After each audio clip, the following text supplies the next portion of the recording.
All right.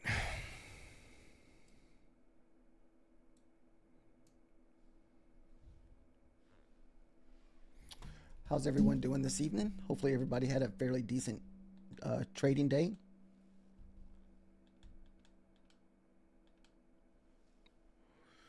What do we got?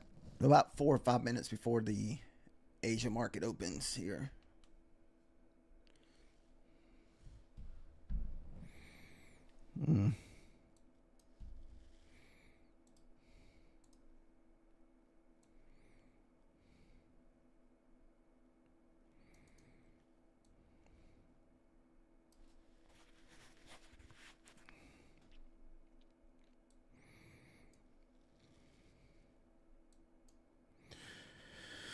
Didn't know if that would be the swing.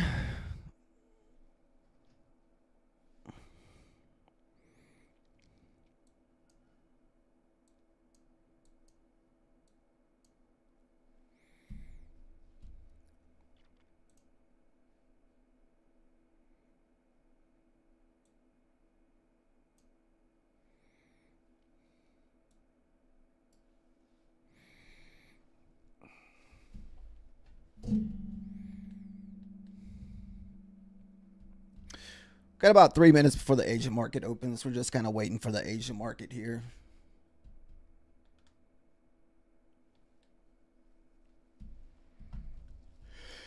Oh, goodness.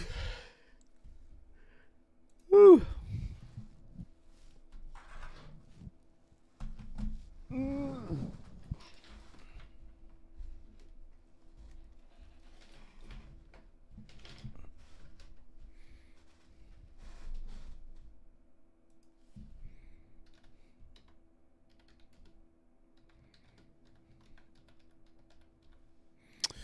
Thank you for watching.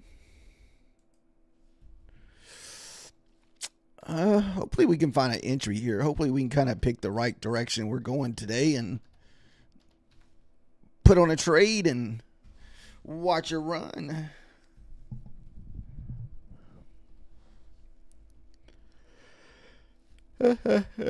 Excuse me. We did have a really nice big trend line to the downside here.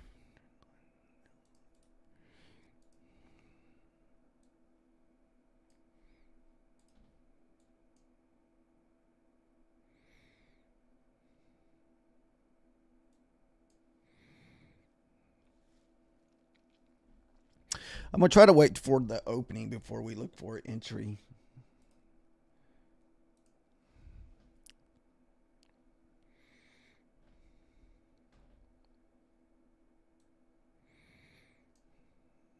Got about 50 seconds left.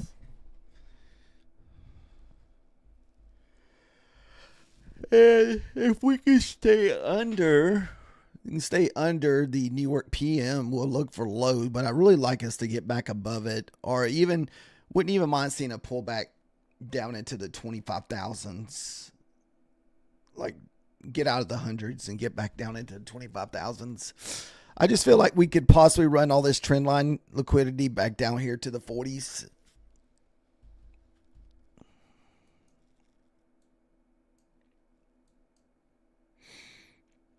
$15 seconds left. Don't want to jump in too early. Just get your face ripped off here.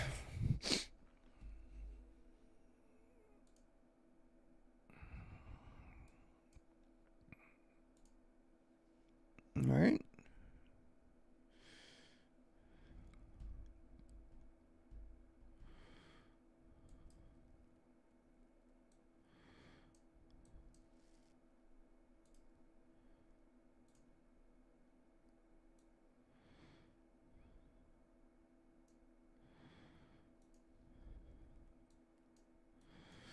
I still like the longs here, so we're just kind of looking for a pullback here. So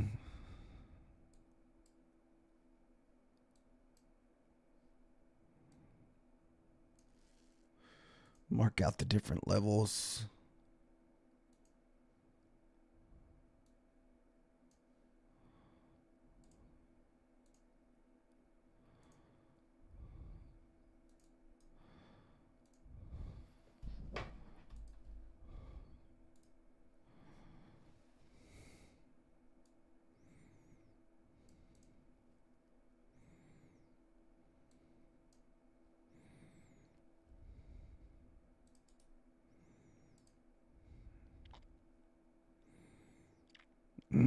That might have been a 25.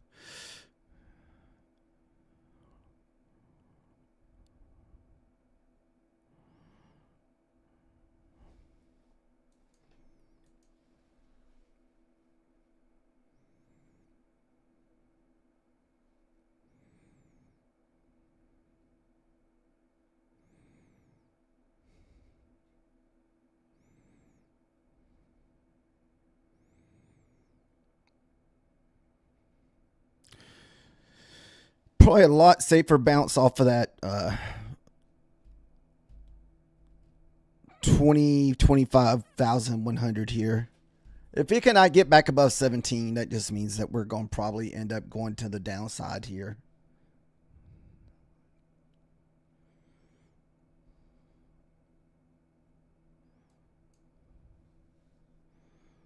So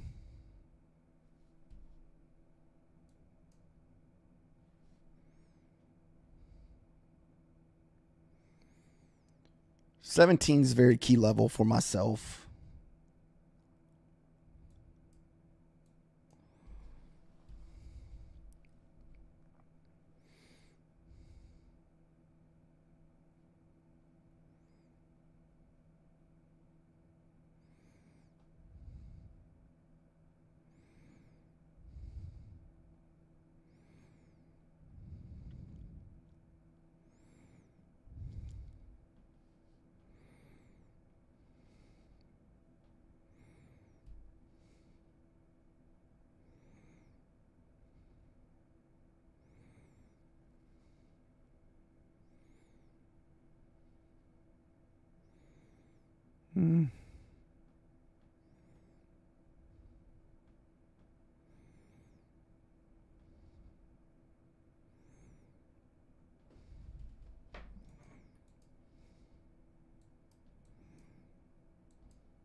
We're trading the Asia market.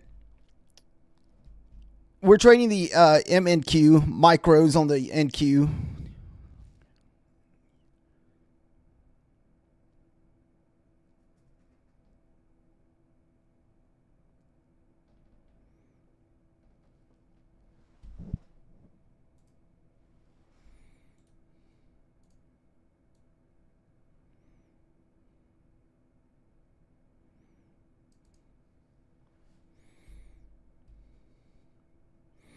But I have a new 5-minute candle. As long as we can kind of stay above this 117, 120 area, 118. That's the top of the PM session. Looks like there's a lot of wicks in that area, so it'd be nice to kind of get a candle to print above this level.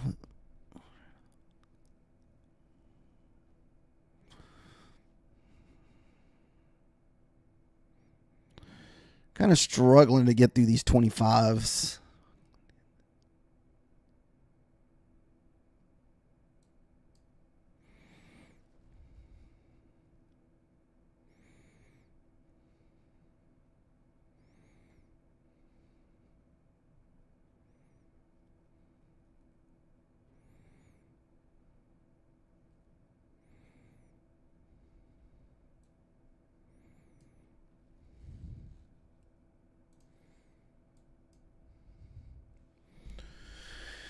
We're also practicing on silver on a sim account.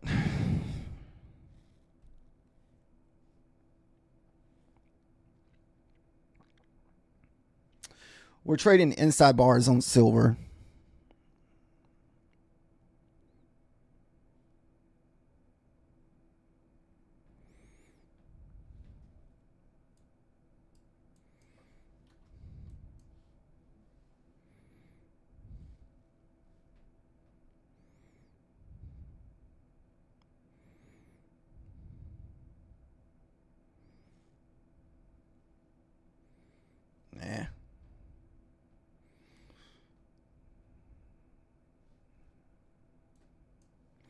What about yourself, Phil? What are you trading?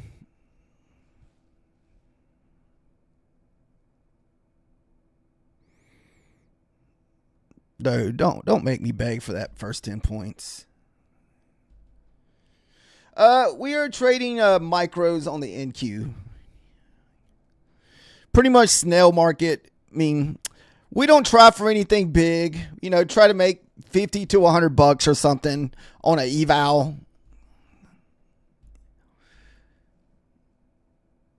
This market is too slow to be risking a lot, you know, because if you get yourself in trouble, there's really no way of recovering your losses. So got to be like super cautious this time of the night.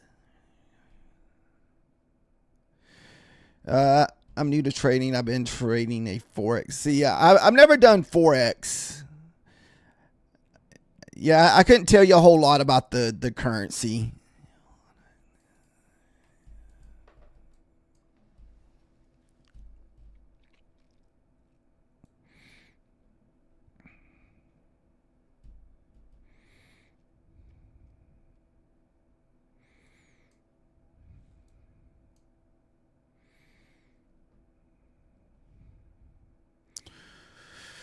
Man, I feel like this thing's got so much more to the top side here, guys.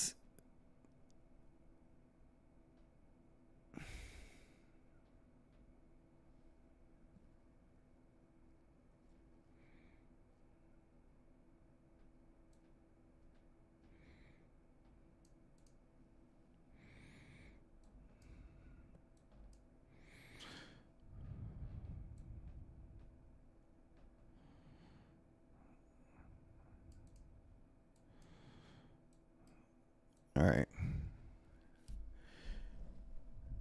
Should try out. I don't know if I know what that is.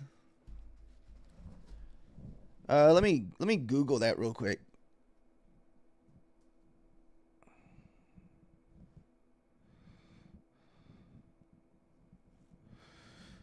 Ooh, might get a little bit of a silver trade here.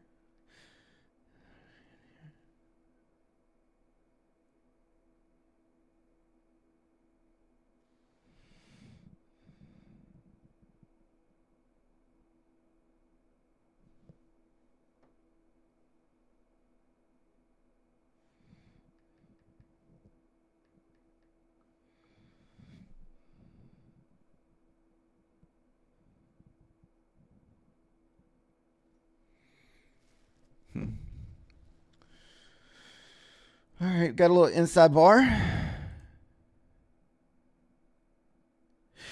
Yeah, we're just doing small account on futures. Wow, what a nice rip this has turned into. Man. I was expecting 50 push here, but I wasn't expecting this push up so quick.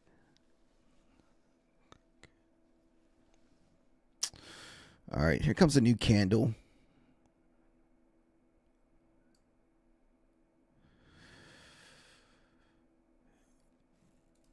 Uh-oh.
So this is a sim account here, guys. This is just something we're practicing. This is give me a minute, Lindsay. I'll read what you're typing. So we're just kind of practicing silver. This is micro silvers on a sim account. So what we're doing is we're taking inside bars one for one. All right, it says I want to start trading using Trade-of-8, but I'm not sure where to invest my 500.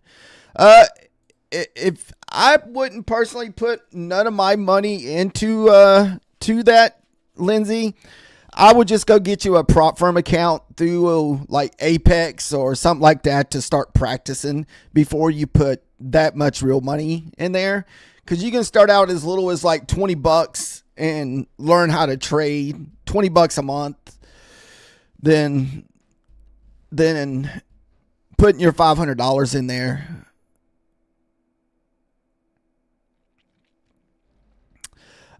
There's so much information on YouTube about trading. Like, I mean, all you gotta do is just type in,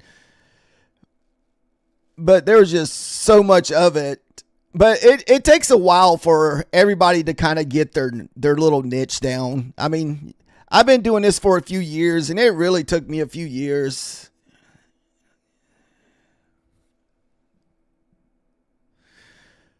Yeah. Okay.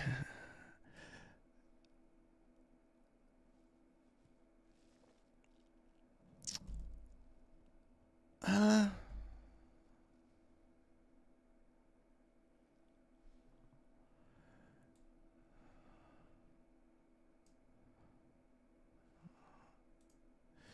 yeah, but Lafta, she said she's brand new to trading. Lafta.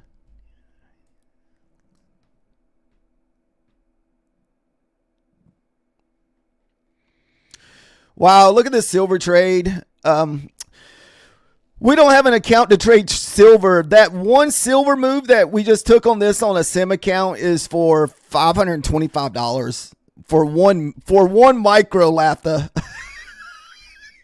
It is insane. Eventually, I'm gonna get an account that I can trade silver micros with, and do the very first like inside bar of the night. It's got a crazy amount of. It's got a crazy win percentage. All right, we'll pull it to the side and wait for the next one. You can take like 5 or 6 trades throughout the night.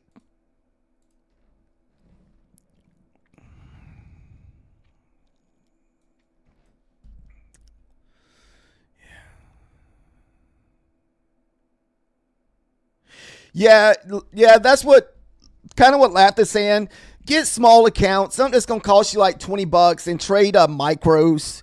So we're trading micros right here on a small 25K.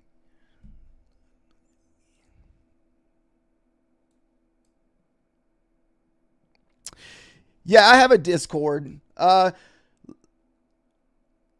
me find it real quick.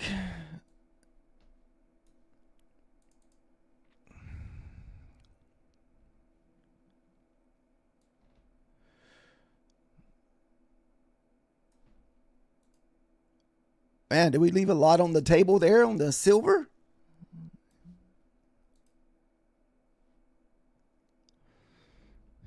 Let's see.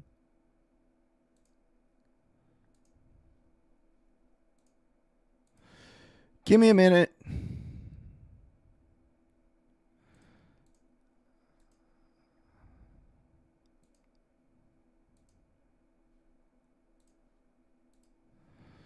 So invite the server. Okay.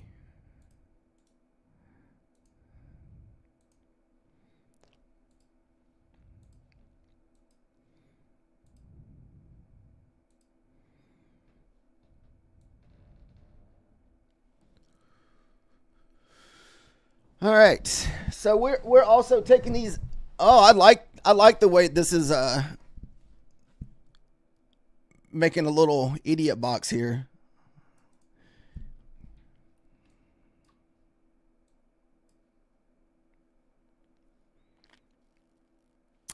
Dude, I'm not sure where we could. God, where could we go? Cause this thing's just Nah, it's about to. It's gonna run into a lot of resistance up here at the 70s. This is Ninja Trader.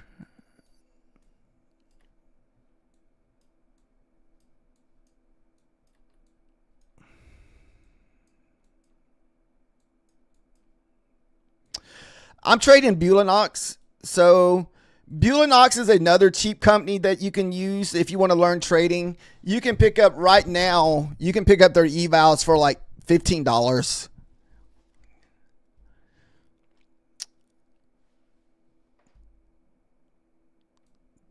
Thank you, Lindsay. What's up, Fish Lips?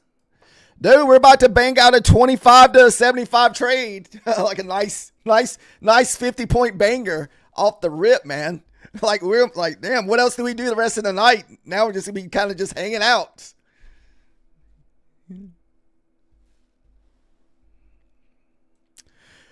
Dude, I took the inside bar because I want to start practicing the silver Fish Lips. One trade, one micro, $525. Oh, insane. So this is the silver trade. So I got this indicator that marks out the inside bar. So here's the inside bar, and I'm doing a 1-for-1. I'm using this measuring tool. This way I can get the correct. Yeah, it is insane. You got to have a big account to trade a freaking silver. You probably got to have like a $200,000 or $300,000 prop firm account to trade silver, because most of the time you're probably dealing with a $500 to $600 stop loss.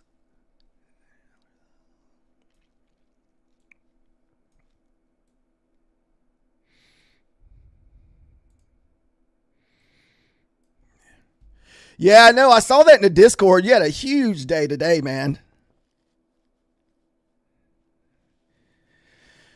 Yeah, you think the micros on silver margin is 2K? Whew. Yeah, I'm not sure what it is. If you had to have like actual money, you're probably right. You got to have at least $2,000. No, we did not get our man. All right, so we might just get 25 instead of 50 on this trade.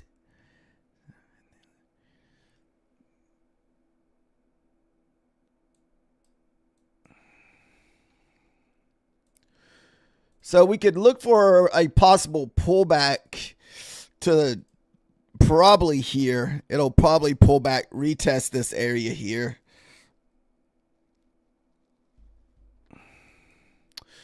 We can pull fib on this whole move. This was that last fib move here. And so that would be the 50%. So if we pull back to here, what we'll do is we'll add another contract. So we'll get stopped out on this contract, and we will add another one back here at the 50%.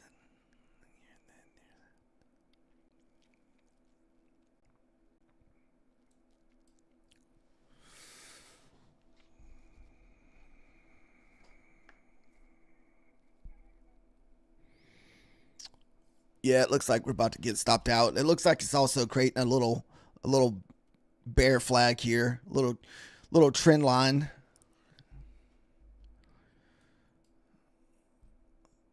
I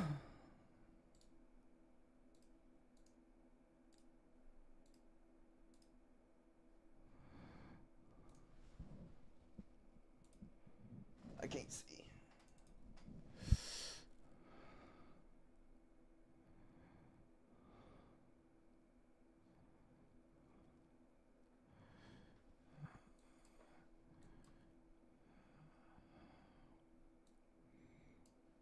Might get through there.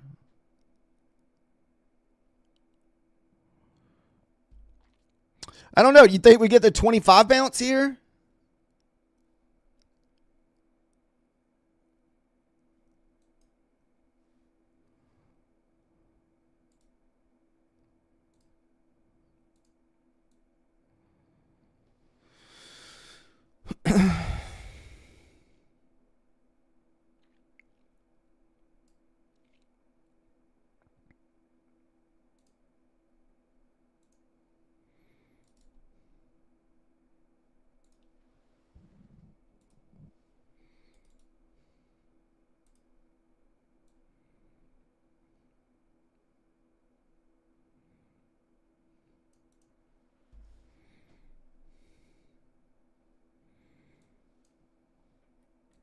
This may be the leg though, because we kind of cleared up this 5-minute gap here.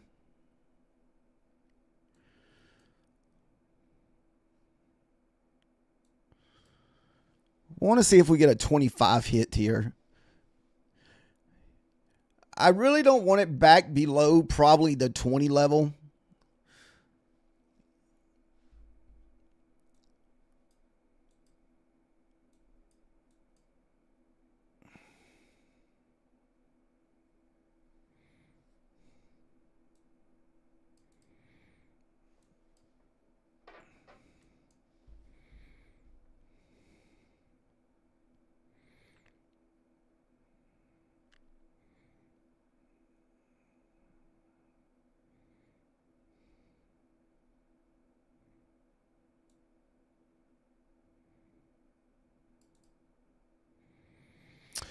I feel like if we lose the 20s at 17 area, I may close this because I don't want to sit through a bunch of drawdown.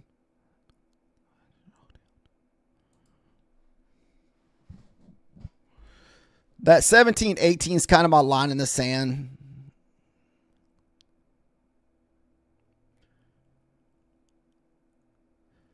We're only in this one micro, so we're not in this a lot.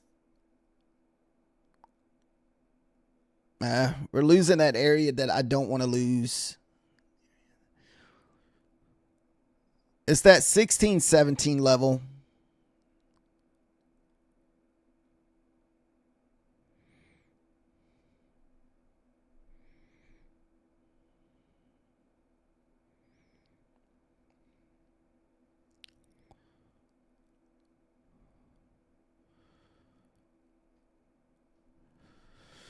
I mean, we can try the 800, the whole number bounce. I'm just not sure how much drawdown I want to sit through. Like, we could possibly add down here at the whole number.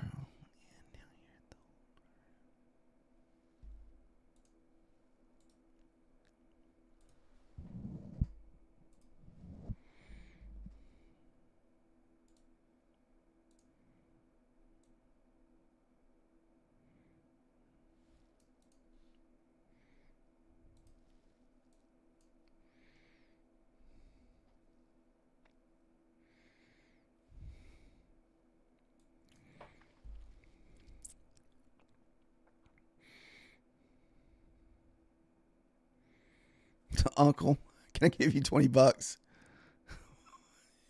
I'm not sure why he needs 20 bucks.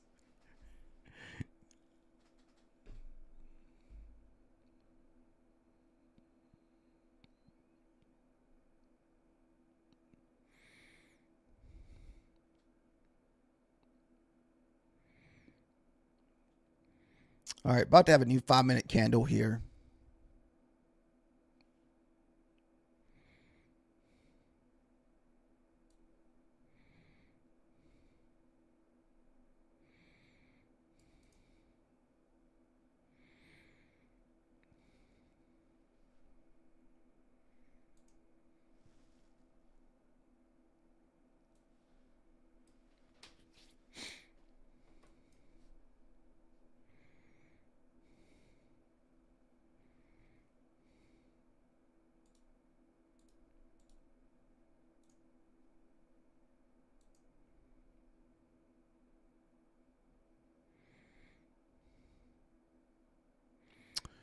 The 21 EMA.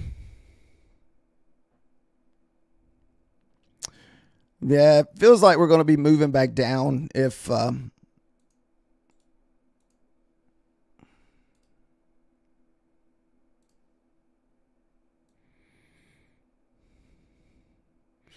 yeah, that's very bearish.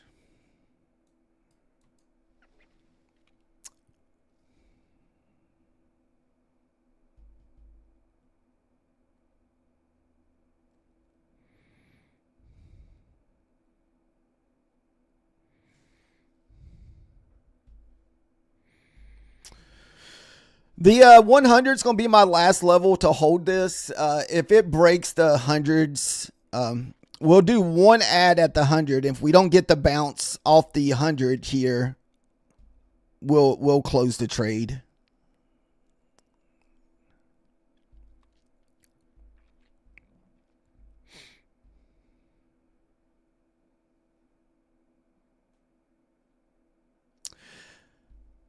I'm not really sure if you can trade free on TradingView or not. What are the different colorful lines on the chart? That's my Fibonacci chart levels that I just pulled on this 5-minute chart to see.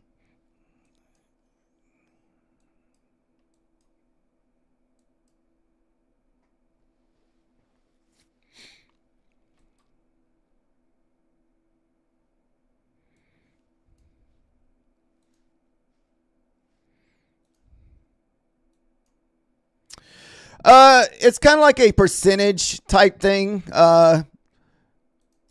So if I pull fib on this first original leg, say from here to here. So most of the time, if we stay kind of above the 40%, if you pull back and it's only to like the 38% of this total leg, most of the time that just means we're going to stay bullish in whatever direction we're going to. So this last leg would have been from here to here. So it kind of pulled back into the golden pocket.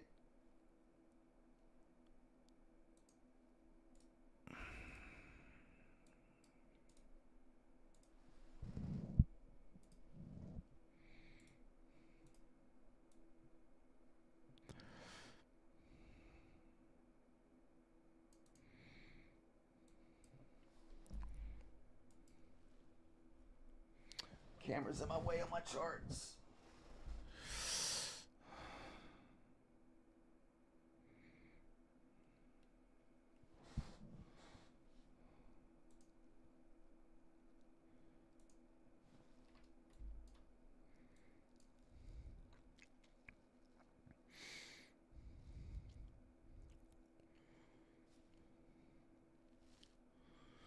Looking for this 5-minute gap fill in. Hopefully we can at least get the 45s up here.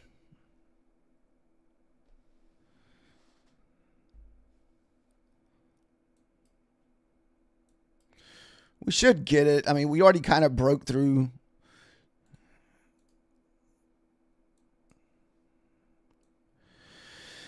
But I think the 20 is going to be kind of my line in the sand. If I see us kind of start losing this 20 again, I'll close this trade because I don't want to sit through drawdown on this. I'd rather just close the trade, wait for a deeper pullback, and get a different entry.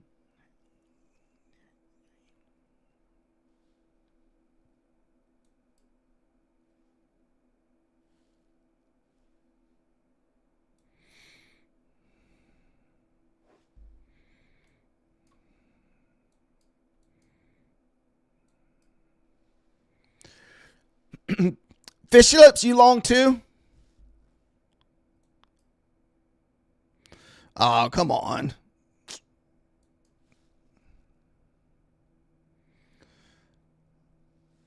Like I said, as long as the 20 holds, we'll stay in it. But like I said, I will close my trade. Yeah, I know. That's why we're trying to be careful. I just don't know if we're going to try to sell off. And I know that 17 to 20 area is kind of like my line in the sand here.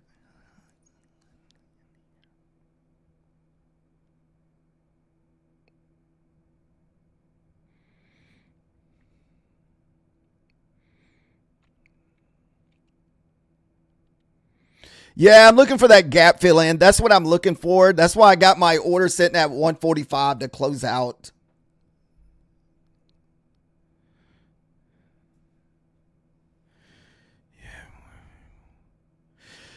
Yeah. There's always a lot more people on mobile than there is on the computer, Lafta.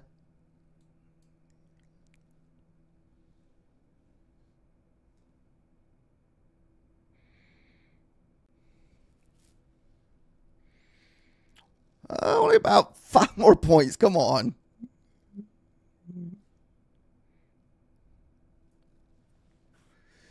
Is that what you're on right now too, Lafta? Is you on your mobile phone? Or cell phone? I don't know why I just said mobile phone. Cell phone. We are trading micros on the NQ. Yes, people do trade from their phones.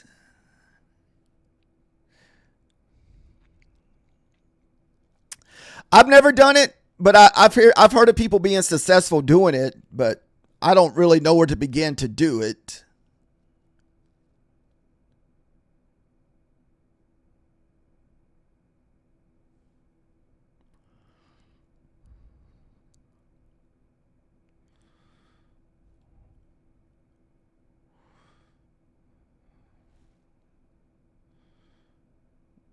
A little bit more.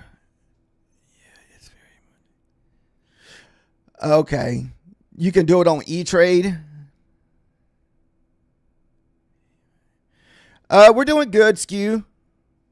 No. Damn it. Now, this is one thing about trading this nighttime, man. It's like the pullbacks are insane.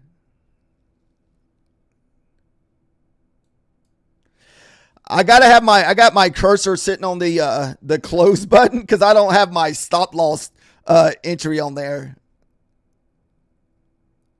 So I have to hit the close button to close out if it starts pulling back on me. I'll hold it and draw down a little bit as long as we don't get back below this 20 to 18 range. As long as that range holds, we'll stay in it. Oh yeah, much better to trade between 9 and 4. I do mostly all my funded trades in the morning between 9 and 11. Oh, nice. A grand on this morning. I believe so. I caught the big short this morning. It was a nice short setup this morning. Yeah, I think I'm 3 for 3 this week on the opening range.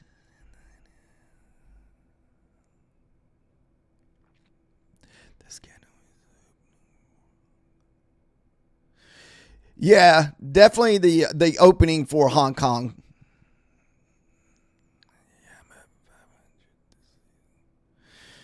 Nice.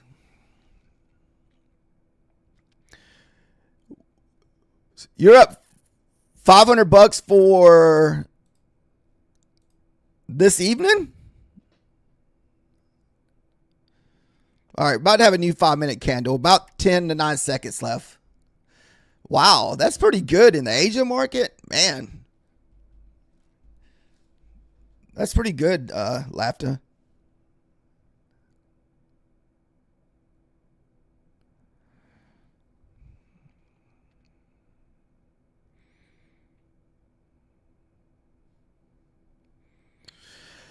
I just hope this is not the swing level. So if you pull fib on this range, I just hope this is not the swing for us to push back down. I hope that's not what it is, but it's very possible.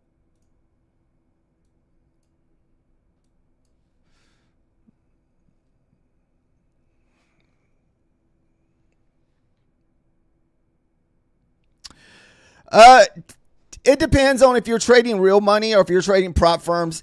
Taxes are done different with prop firms. There are 1099s.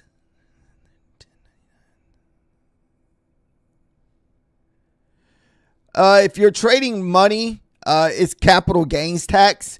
So taxes are cheaper through the prop firms with the 1099s because you're just taxed like, regular.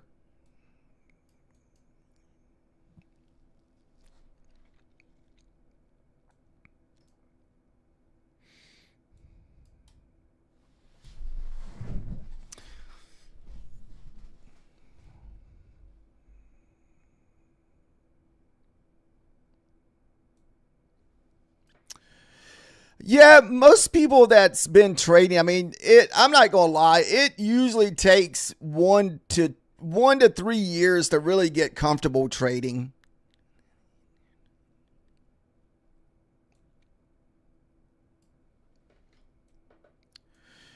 It's definitely a huge learning curve.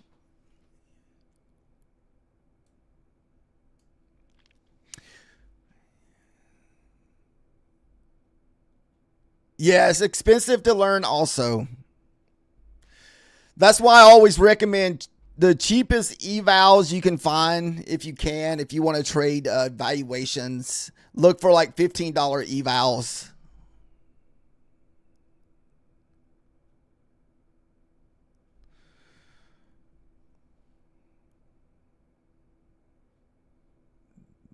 I almost want to close this because we're only like less than 5 points away, guys. Come on, give me the gap fill in. All right, we we closed it. Nice.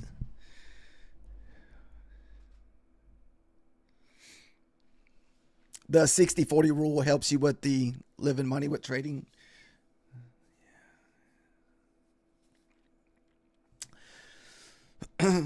Yeah, most of the people that's putting stuff in the Discord, they're mainly just talking about what they're trading and maybe how they did that day. Most of the ones that we're trading normally here, we're over here on the horizontal screen. So my favorite thing to trade is the opening. Like that's what I like to trade the most. Like that's usually where I make most of my profit at is at the opening. So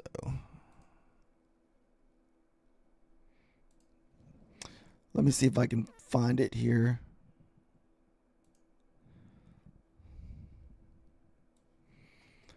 All right.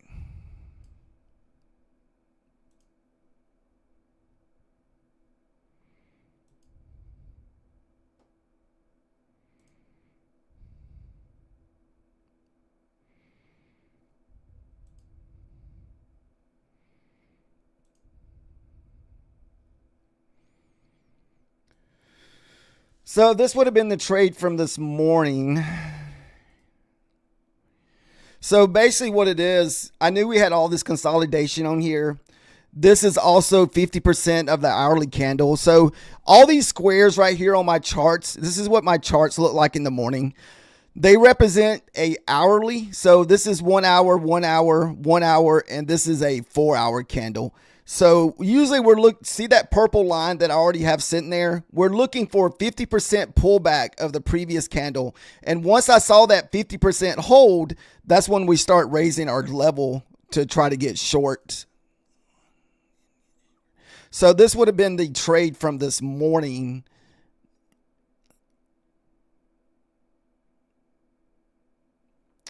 Just want to make sure I didn't get wigged out real quick.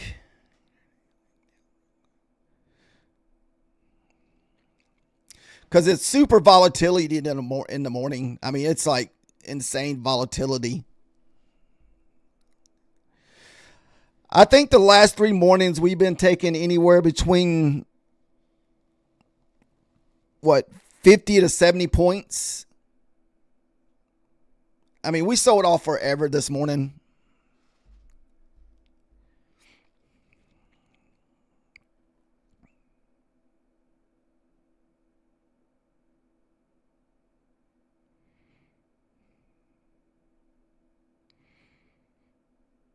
All right.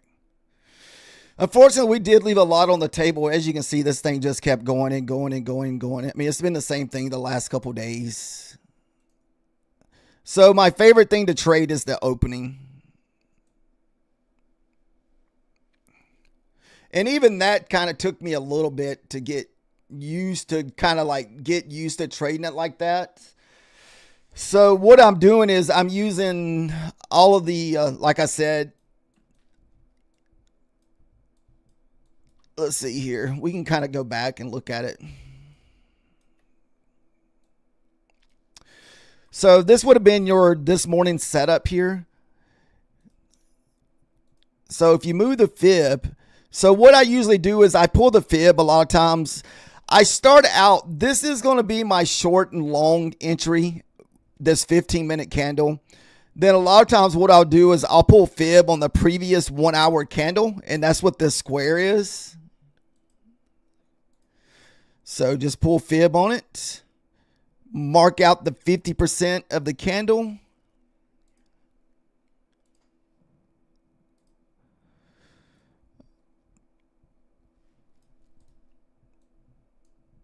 There's 50% of the hourly candle. As you can see, we pretty much hit about the 60%. So we're almost back into the golden pocket.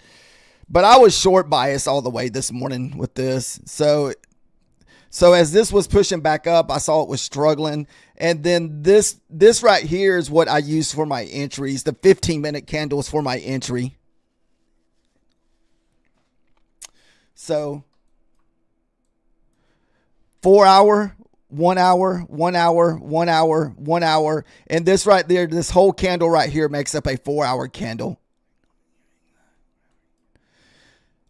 Just to show you how much we always, it seems like, pull back 50% of the previous hourly candle. Look where we go after we have this big sell off. This hourly candle prints here.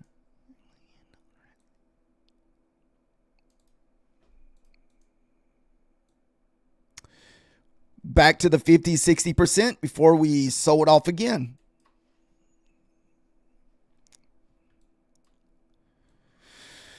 In this way, I can watch the higher time frames without constantly switching charts. So I like to trade off the 5 minutes, but this is kind of, I'm able to watch the hourly candles or even the 4 hour candles without switching in between time frames. So that's why I have those boxes kind of lined out like that. It looks a little cluttered.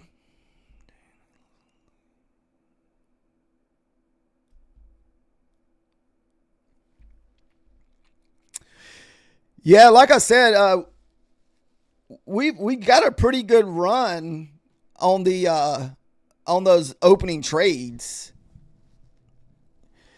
Now, Methodical Man, he does the breakouts on those. So he doesn't really look too much at the previously hourly candles, what I'm doing.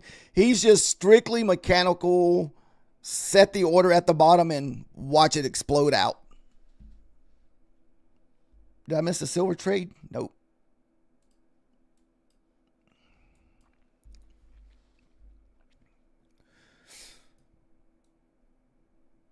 And we're usually trading anywhere between 4 to 6 funded accounts during the day, but we're just kind of rotation. Yeah, there's nothing like a good explosion, Methodical Man.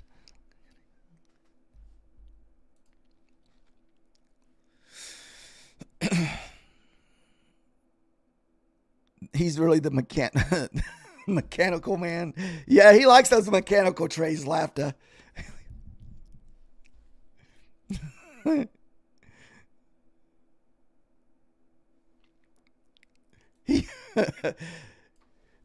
That 15-minute thing I showed you, he does it mechanical. He just has his order sitting at the bottom of that 15-minute range that I showed you a while ago. So what Methodical Man's doing, he waited for the push up, and what he's doing, he's waiting for a push back into the 15 minutes. So either it's going to push back 50% of this candle and hold, but if it doesn't hold, most of the time it explodes out the bottom, and he has his orders sitting right there at the bottom of that 15 minutes. And so he would have caught that big move to the downside. You can play it multiple ways, whatever you feel comfortable doing.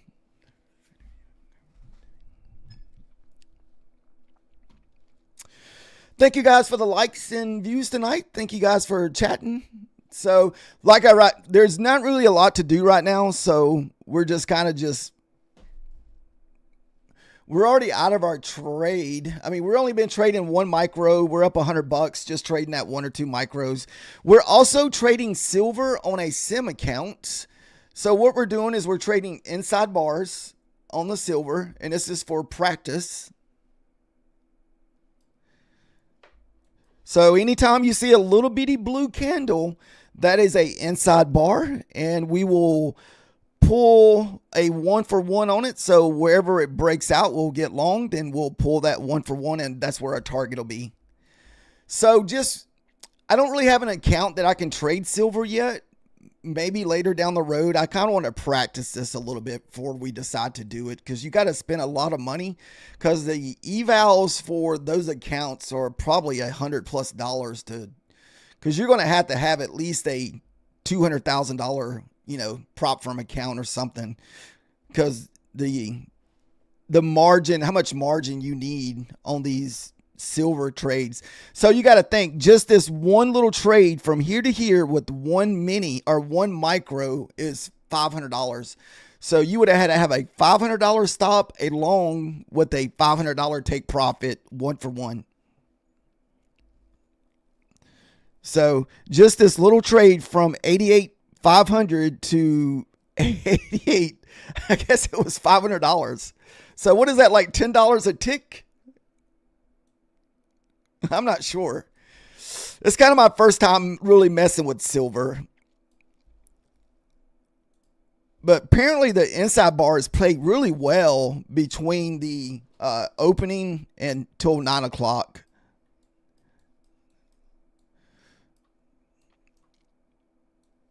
I think last night it had... this one may have been a failed trade. Let's see. I don't know if you got the... where's that risk management ruler? There it is.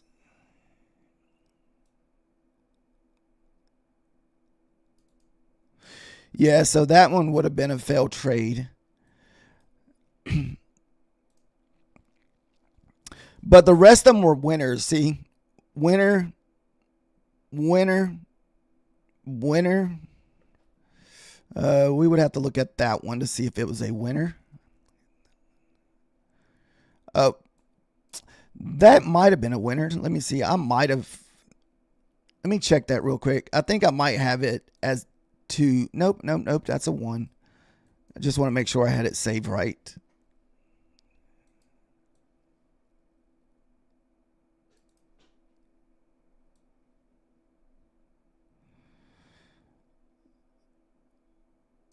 So that would have been a winner. This one would have been a winner. You can tell by looking at it. This inside bar, another winner, another winner, another winner, another winner, another winner. And these are, well, you're already past your time. So I want to say it's only had like 2 losses this week. Like out of like, I don't know how many trades. My Methodical Man had it figured out. It was almost like a 90% win rate. It was insane, like the win percentage that thing gives.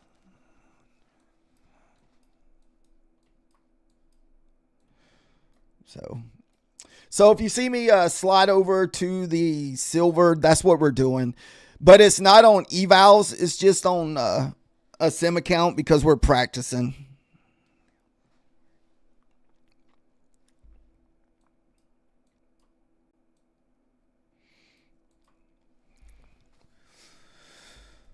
Laughter, are you still trading all the other different things that you traded in the past, or are you mainly still trading futures? What is the 5 minutes on the silver? We're doing the inside bars on the silver, but I'm just doing it on a sim account. So I have an indicator that marks out all my inside bars.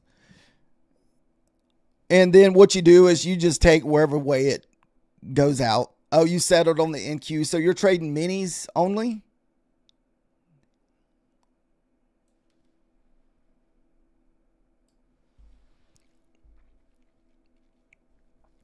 So if we get another setup on silver, guys, we'll switch over. There's not really a lot for us to do right here with the MNQ. Right now, we're just kind of chopping sideways. Okay, so use micros to grow your live account till you got a nice buffer. Then you switched over to minis. Nice. Did you get long off the 25? Okay, I see what you did, fish lips. I missed that. Okay, so right now we're pretty much just banging between the 25 and 50 because look, 50, 25, 50, not quite the 25, but back to the 50, 25, then 25 again long. Holy goodness, dude. Dude, this thing's been being good to fish slips today. It's even continued here in the nighttime.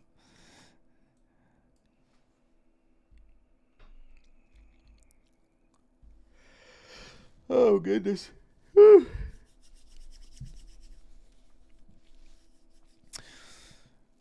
We had a fairly good day trading too. I think we were averaging somewhere between like 100 to 170 on each funded account today.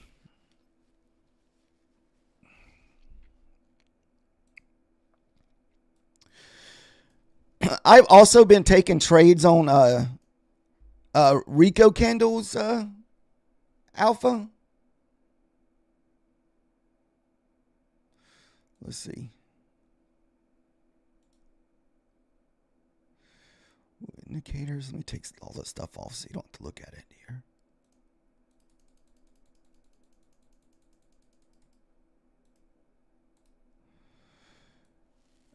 So I've also been taking most of my trades during the daytime off Rico candles. So it kind of does away with the noise. So what we're doing is we're just buying pullback. So I usually have like a little my EMAs on here, kind of just give me my direction. And so anytime we get a pullback into my EMAs, so this very next candle, we're pretty much going long off this candle and looking for 10 points in runners. And this way, it kind of does away with all the noise. But I have an indicator that changes the color of these. So I usually buy it off like different colors.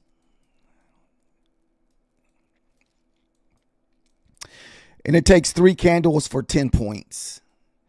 So like, pull back probably into the 9 or the 50 EMA.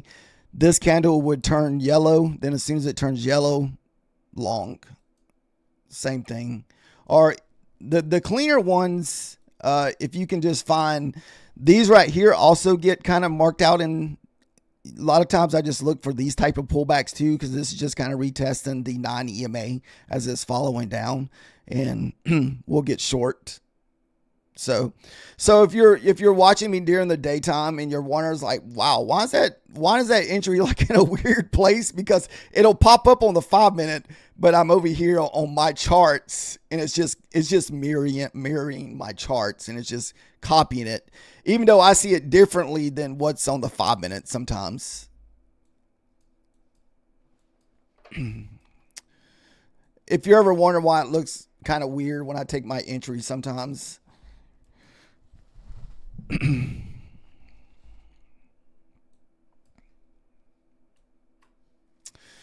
Dude, this looks like a really nice trend line break here.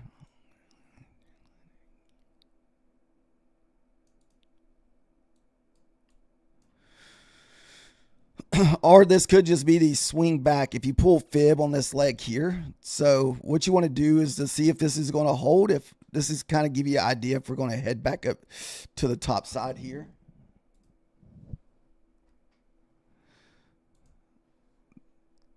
So we'll do one micro. It may even stop us out.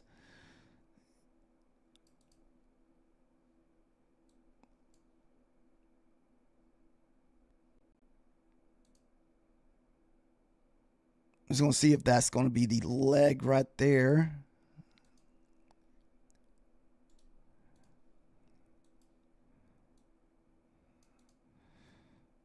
Yeah.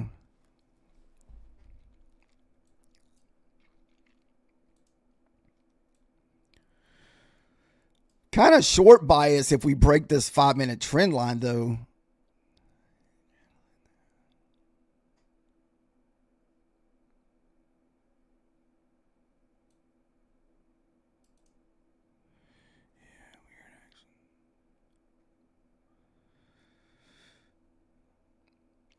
Yeah, my line in the sand for the shorts tonight's probably around this 19, 18, 20 area. Pretty much the top of the 1920. Probably for about 2 years. Ooh.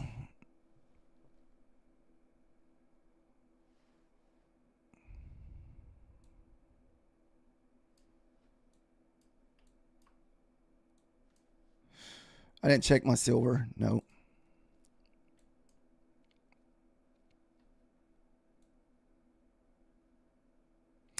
Alan, we are trading M&Q. I usually just trade mini or micros this time of the night. Usually I trade micros all the time, but I wouldn't trade anything more than a micro this time of the night because you don't want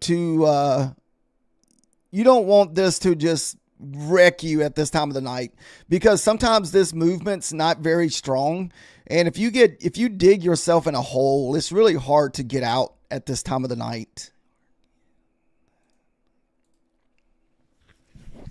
Oh, you caught that first initial short this morning. Are you talking about the whole move, or are you talking about the short at the opening, Mr. Skill?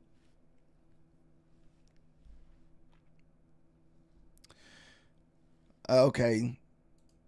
All right, so silver only had one trade tonight, guys. It's already 9 o'clock, so you only do it between the 2 hours. Okay, so you did the second big short after the pullback. You just passed your PA. Nice.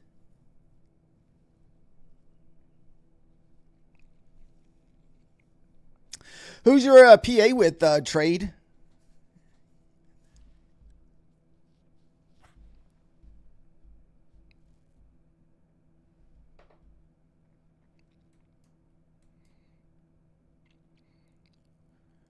I imagine if you got 10, that's probably Apex, isn't it?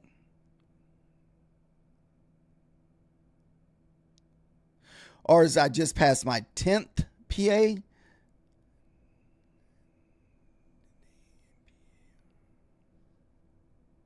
Okay, yeah, Apex. Yeah, I heard. Well, it may not get released, Alan, because of the partial government shutdown. They haven't been releasing job numbers or any kind of like those type numbers unless it opened back up today. I'm not sure because I don't usually keep up with that stuff very well. But I thought they were having like a partial government shutdown right now.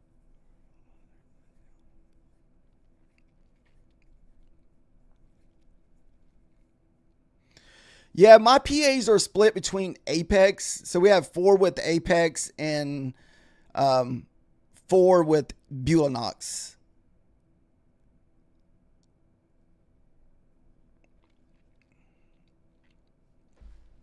2 years.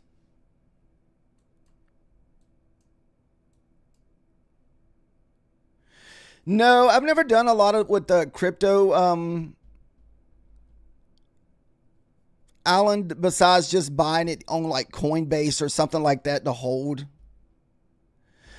The only reason that I really trade this time of the night is to try to build my YouTube channel. That is really the only reason I am on this time of the night, because during the New York session, there are so many other streamers that it's really hard to like build your channel during the daytime. Yeah, what I'm doing on my accounts with Bulanox, this is something that I do like. So I'm working on my 5th one now.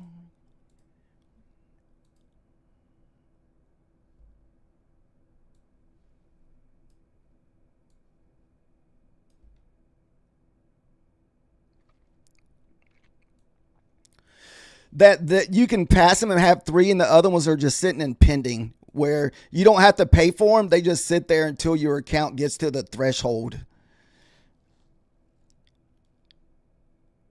So I'm working on my 5th one now. The closest one to pay out with this account with Beulah Knox is probably, I want to say, about $1,200. We're at $52,416. And that is this one here. Yeah, we trade live every day. Lately, I've been making all of my profits off the opening trade.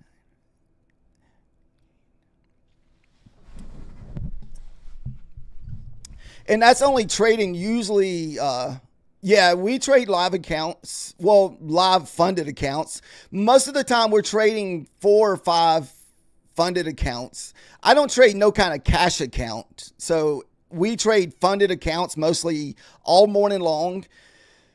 And then I will tell you if I'm trading a eval, because of eval, I do trade a little bit more aggressively. And those are the accounts I'll just make sure people know, just because I don't want anybody to follow those, because I'm using cheap evals. And I know there's evals out there that cost a lot of money, because, you know, if you got to take profit account or elusive account or Top Step or whoever you're trading with, some of those evals are pretty pricey. I mean, you know, they're ranging from 50 to $100. And I'd feel bad if, you know, someone followed my eval trade and lost a whole bunch. So you got to think, most of my entries are also very low risk since we're trading small accounts. Very rarely you'll see me trade 4 or 5 micros. Most of my trades are between 2 and 3 micros.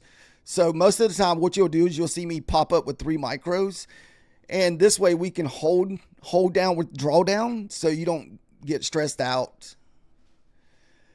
I want to say I've gotten to the payout level, but we're probably definitely in the hole as far as overall how much money that we have spent over the years. So I don't guess I would say profitable. But I also trade very conservative too with my trading. So sometimes it'll take me forever because I don't have a lot, you know, I don't have tons of, I'm like most people, I don't have like tons of money to be blowing on funded accounts. Those things get expensive.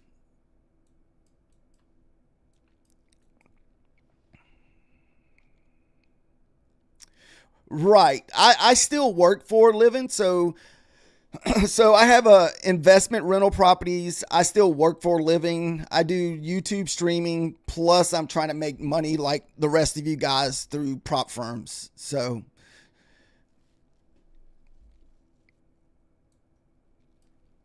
oh man, I just kind of missed that trend line break here.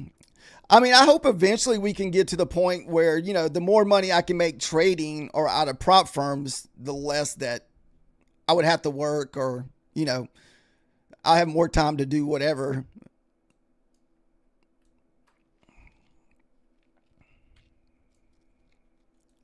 Because I don't really make a lot off in affiliates either. So most of the time it's usually between like $300 to $500 a month for most month.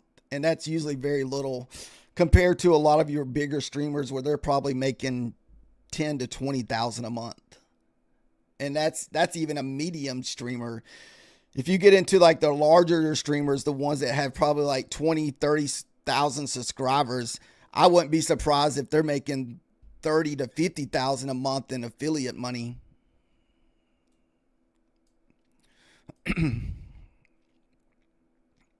Then most of those people can, and it's a little easier for those people.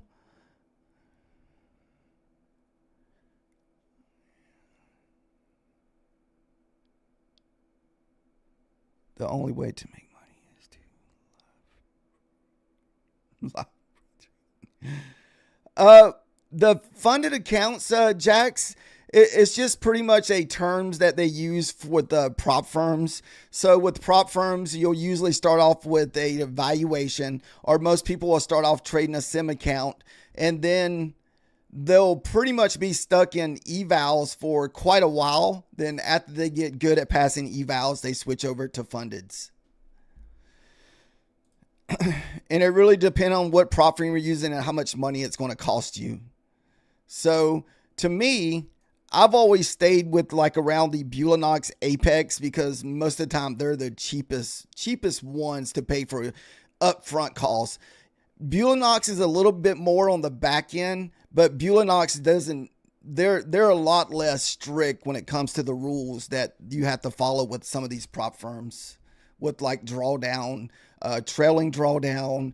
Like with Apex, you can't have more than 30 or 40% drawdown in one trade, or you have to start over because most time you got to trade like what 8 days or 10 trading days of at least $50. Wow, look at this trend line break, guys. Totally missed it. Nice trend line break.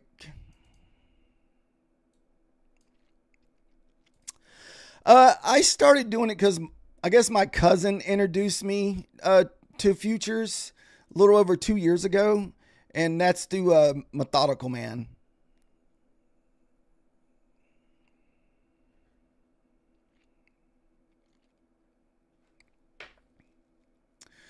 Wow, guys, we totally missed that one. Nice for anybody that caught that short off that trend line break. Man, these trend line breaks work really well at nighttime, especially in the slower markets. For anybody that likes to trade trend lines, probably could have even got a deeper little dig on this trend line. You probably could have went from here to here.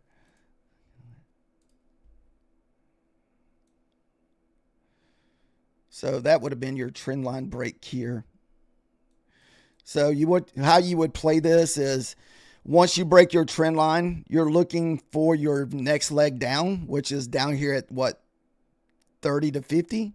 Then if you're able to hold your runner, your goal is to get all the way down here or somewhere in here. I probably would pick here because of all these wicks.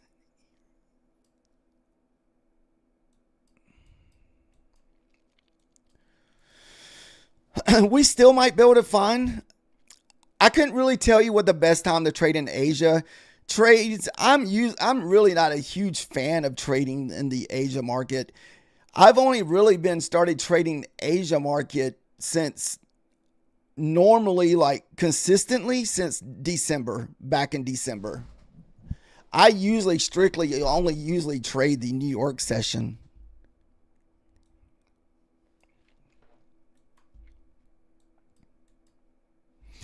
Oh, my legs.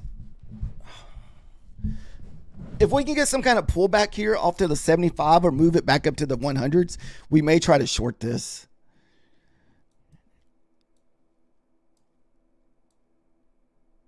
So I think that was the 75 bounce there. Yep, there's your 75 bounce. So now we're looking for a pullback to see if we can get a pullback into the 90s or the 100s. I'm sorry. Oh, you like the Asia market? Okay. Yeah. I it's a hit and miss for me. This is a chart of the MNQ. These are micros on the NQ. So where like if you're trading minis, they're like $20 a point. Where if you're trading micros, it's only $2 a point, Jacks. And you got to think I'm trading small accounts. So I'm usually trading 25K accounts or the 50K accounts, which in terms is only $1,500 accounts and $3,000 accounts. And if you're trading a mini, it'll wipe those accounts out in a heartbeat. I mean, at least you could take out 50 to 60% of your account in a heartbeat trading the NQ. So you have to trade micros unless you can hit that perfect trade every time, which is very tough to do. It puts a lot more stress on you when you're trying to trade minis. So it's easier to trade micros on these small accounts. And that is listed under MNQ March 26 because these are March contracts.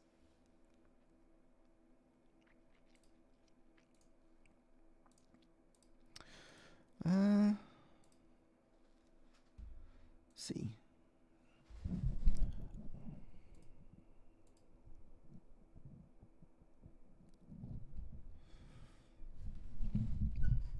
So we will enter this with our eval if we get the pullback. I'm looking for maybe a pullback into these wicks.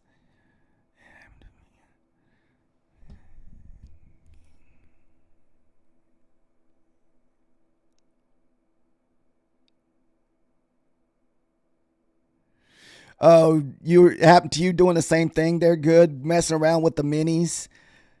Yeah, dude, a 50K will get blown up with a mini like crazy. Let's see. You started with the 50K GBP.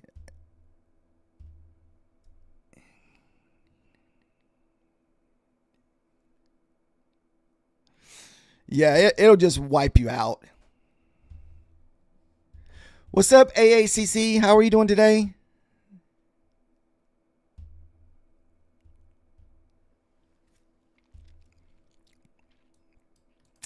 All right, didn't get the pullback. All we can do.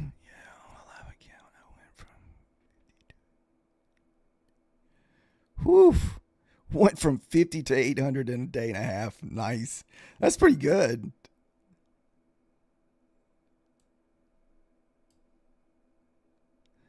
Especially with the live account.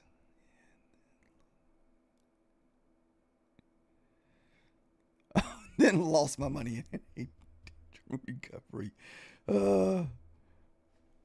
Wow. All right, so you just hit your first leg. There's your first leg.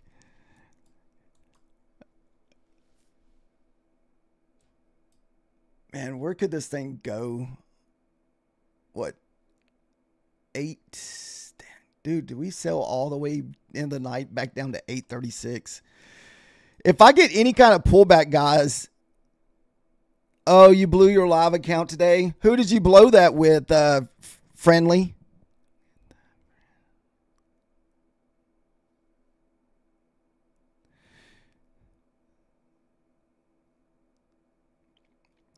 Now, when you mean live account, are you talking about like actual real money, not like prop firms?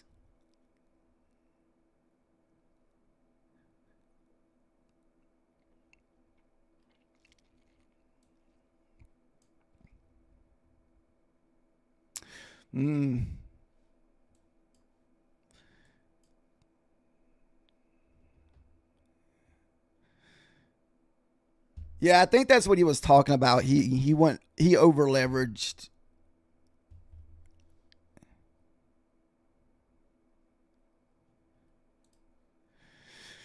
Guys, there's not really anything we can do here. I'm going to enter this if we get some kind of pullback. I feel like there's a long ways to the downside. I feel like we can rerun this wick down here at the 24,900s. I feel like we got another 100-point move to the downside. We just got to get some kind of pullback here. Damn.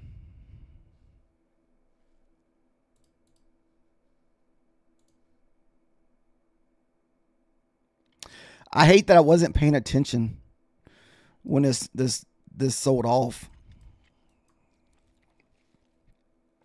There is nothing holding this up all the way down to 24,960. And this thing's going to go without us. This thing's not even pulling back. There's nothing to stop this going to 60 at the moment. You probably won't even get the bounce until 60. Damn it.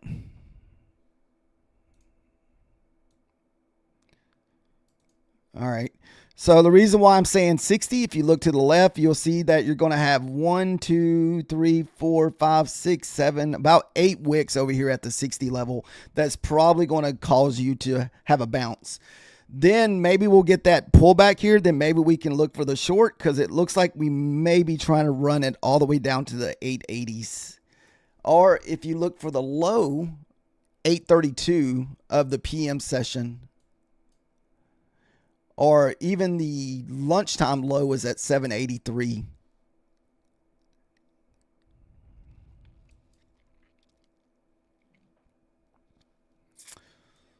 Wow. I did not expect this big of a move to the downside so fast, guys. And I was sitting there watching that trend line break, but I was so focused on something else. Then time I looked over, we were already down like 20 or 30 points. I guess I just didn't anticipate this big of a sell-off.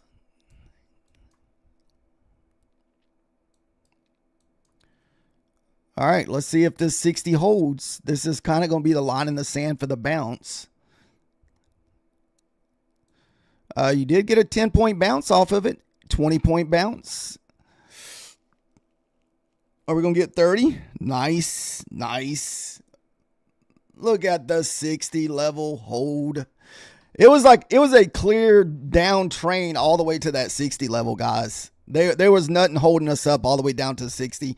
I wish I had the boys to take that, but I just wasn't sure what kind of volume that we were going to have to even attempt to take that. Ah, shoot.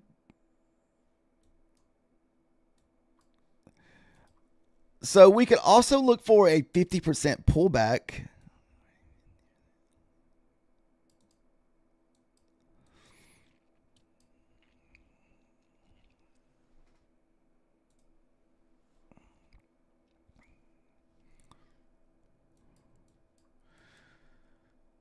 Maybe. I still feel like there's a long ways to the downside.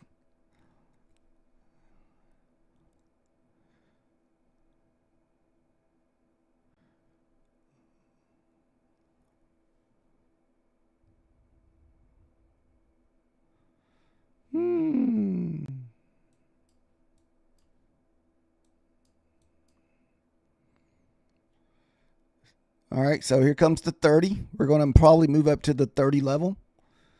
Probably this wick here will be your line in the sand here at the 30. So probably a pullback.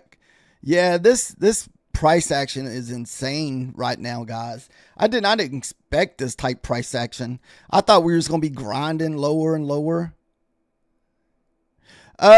Terry, this is Ninja Trader.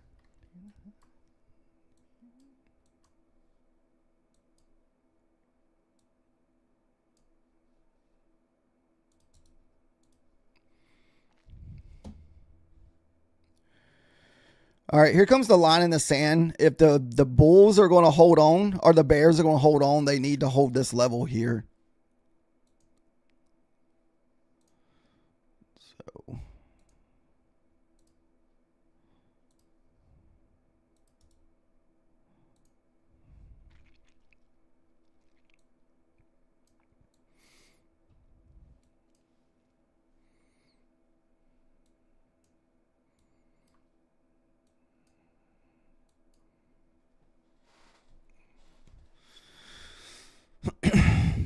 I still feel like there's a long ways to the downside, guys. We just got to find a short entry here.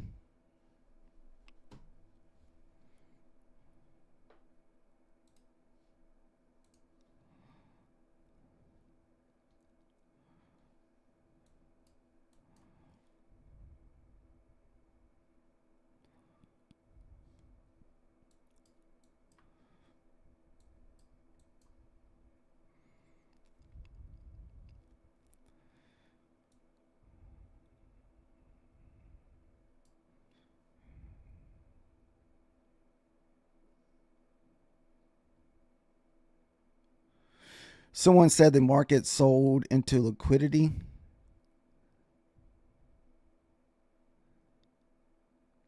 I don't really know. I guess I don't really ever think too much about the liquidity runs and all that stuff. LAFTA.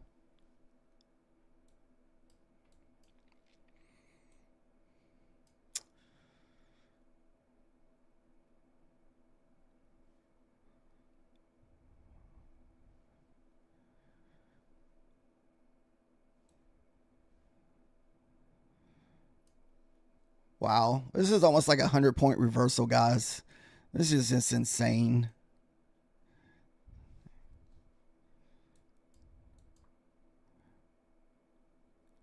I want to say that was the 50% here. If you pull 50% of this leg, and this is usually a nice area for the reversal during the PM session. So, but that's if this area holds. You need to kind of see this area hold, then the next candle needs to push back down.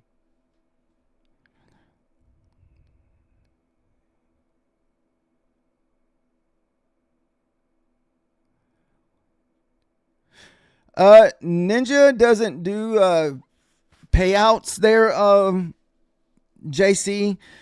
I just use Ninja to take the trades on.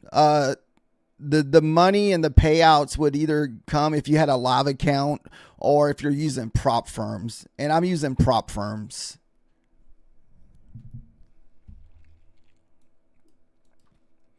I can't imagine how much money I would lose if I was trading a live account, real money account. To me, I wouldn't do that unless I had many years of trading experience, because that's a lot of pressure to trade, your real money. At least with prop firms, you already know how much is on the table, how much you're losing.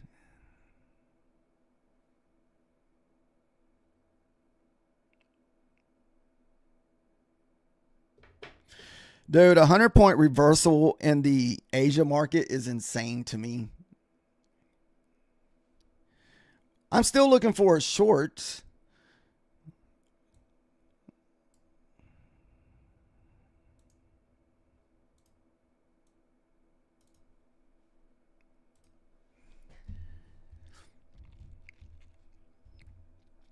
Yeah, that's what I'm waiting on. Get. I'm waiting for. I'm waiting for the pullback.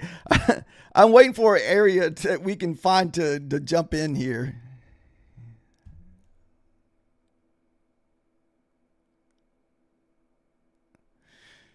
Wow, fish lips. Did you take that 50 bounce all the way back up? Or did you start at the 75? Because it looks like it almost missed the 50 level.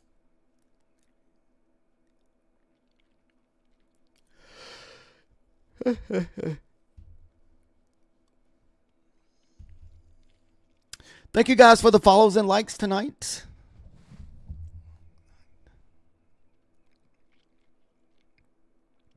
$75. Nice. Dude, it is insane to me how well that those hold numbers have been working out today, man. It's just insane. You guys would be surprised how often we bounce off. Like, the market just goes from hold number to hold number, literally from 50 to 75 to 100, or 25 to 50 to 75, 100. It's just over and over. You're just bouncing in between them. It's just insane.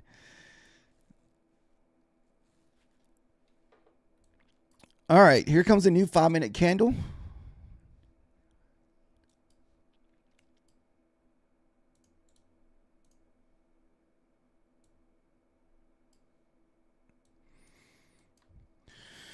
You kind of want to see this candle. If this is going to be your little pullback here, this candle has to break back below the 20s.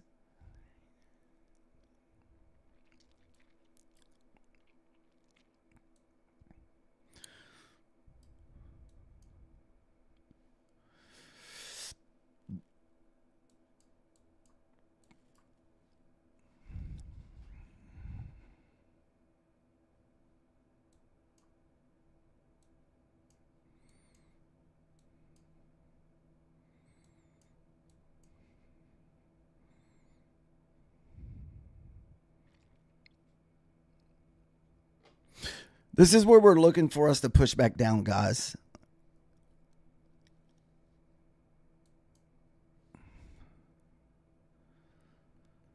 Whew. Do we jump in early? I'm scared if we jump in too early, we may hit that 25 and bounce.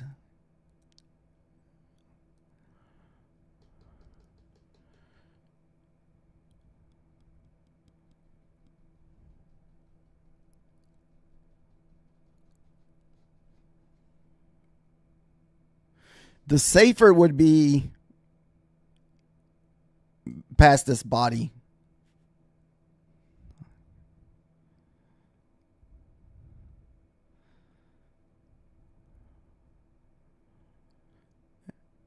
And this is at that 50%.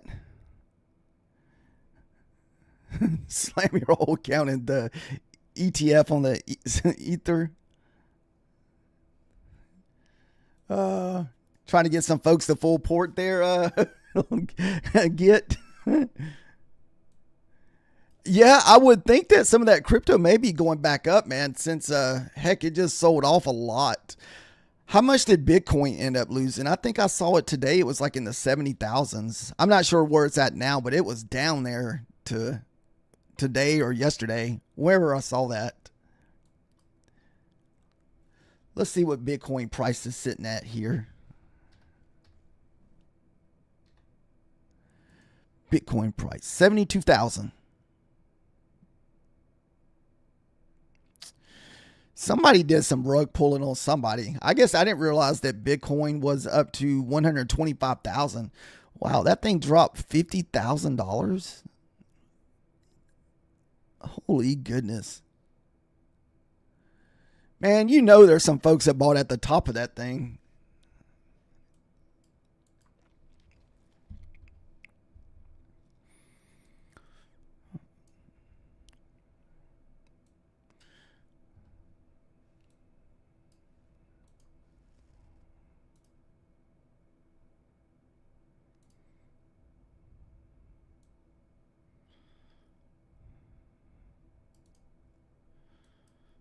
What time is it? Usually a good time in the nighttime for some of these trend lines to work is at the bottom of the hour and the top of the hour, like on the fresh 30-minute candle, 15-minute candle, and a 5-minute candle.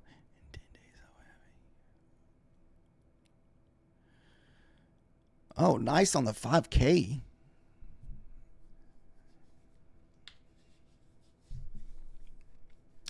Did anybody in here take a loss on silver or gold or crypto or anything from these huge rug pulls that they've had? Like, were you just holding the stock? Those were kind of the people I was referring to for anybody that was like holding, especially silver and gold. I want to say I saw a video one day where silver's only ever been rug pull 30 or 40% like 3 or 4 times in the entire history of silver throughout the last like 100 years or so.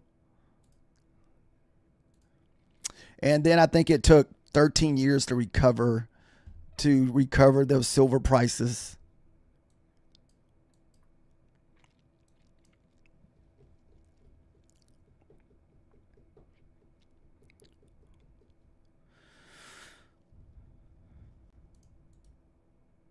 So we're still possibly looking for a short. We're just kind of waiting to see what happens with this trend line here. So basically what you want to do is you got to have this trend line break back below this candle here.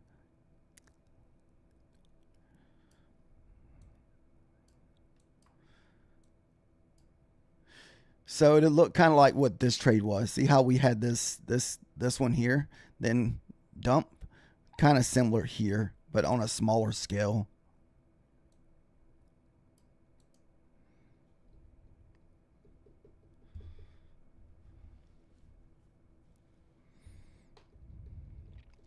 Is there anybody in a position? I feel like if we push up here, I feel like 81 will definitely be kind of a resistant area. It'll be your next resistant area to the top side. Let me look at that real quick. I take that back. 25,004 will be your next resistance. White chocolate, we are trading MNQ, which is micros on the NASDAQ.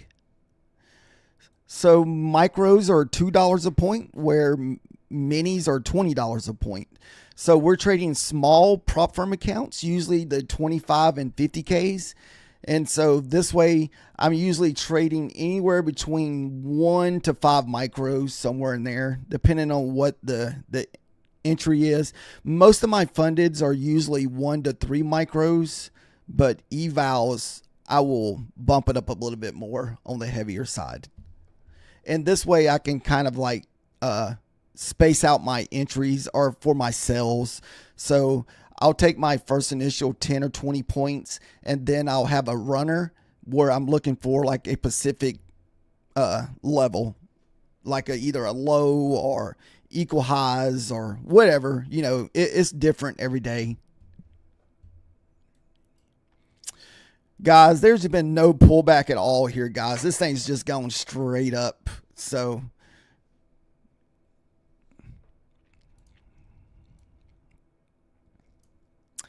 I knew that 60 was a pretty big level, but I did not know that we were going to go back up over 100 points off the 60 level. I had no clue. I'm sitting here looking at the 60. I had the line drew at the 60, but I didn't take the 60 because I did not anticipate this big of a pullback.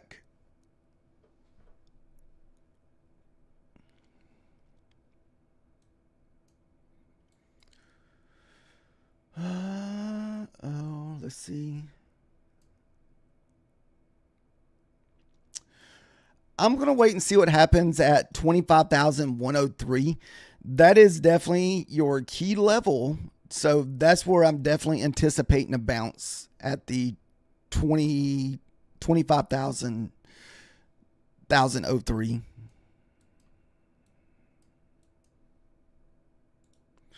And I may even risk a few points at that level too, just to see.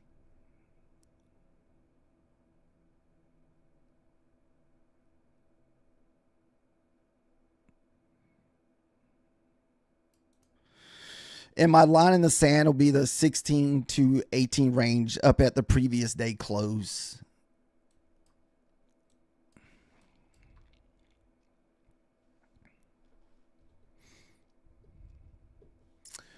What are we up still?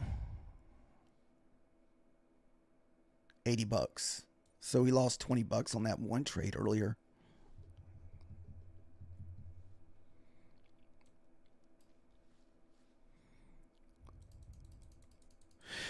White chocolate, are you trading anything?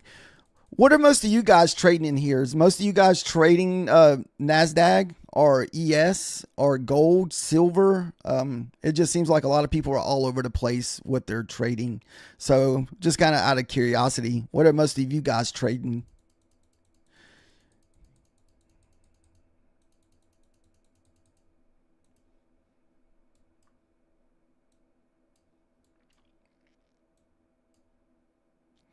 Might get a nice little 50 bounce here. So this could be a nice area for a 50 bounce.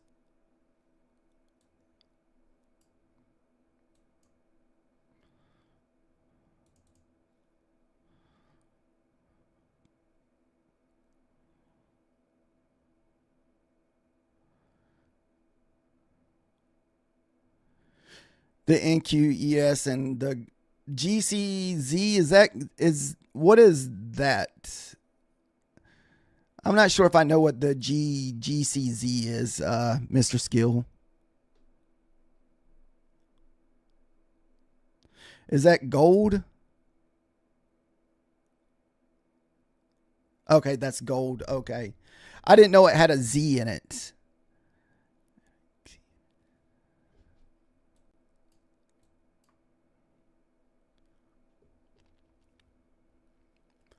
Dude, this is some pretty wild movement for the Asia market here, guys.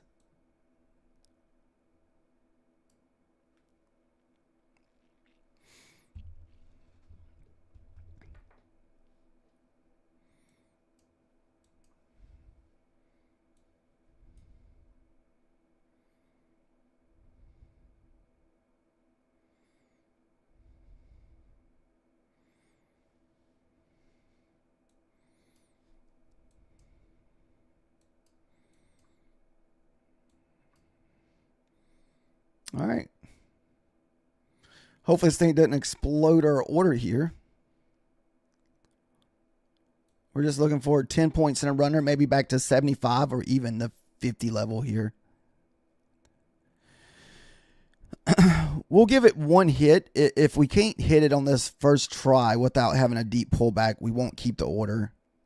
Because we are at the 21 EMA on the 5 minutes.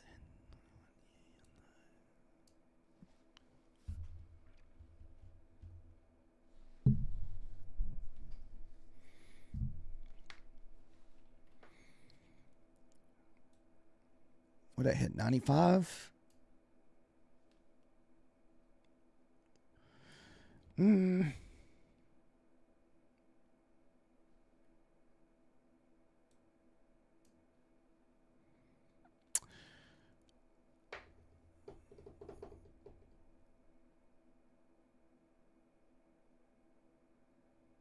All right, let's see if we go back down to the 50s here.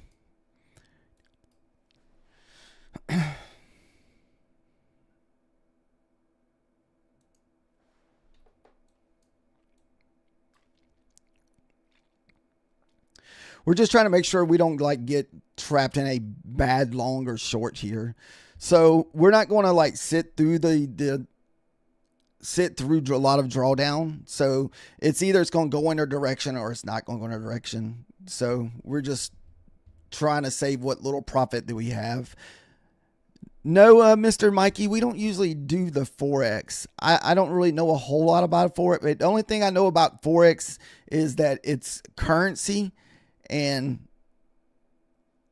that is it. And I know the name. That is probably about the most I know about Forex. I don't think I know a single person that I follow or listen to that does Forex. So I know very little information about Forex.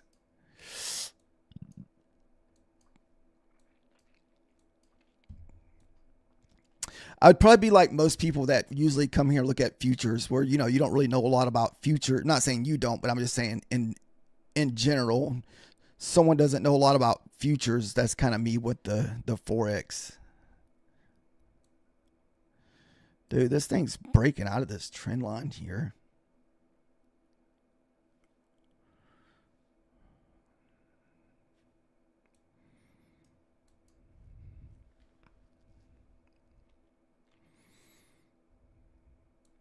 I was really hoping that would hit our 100 level, and that way we could have caught this move back down to the 50s here. So still did not break the 55 level.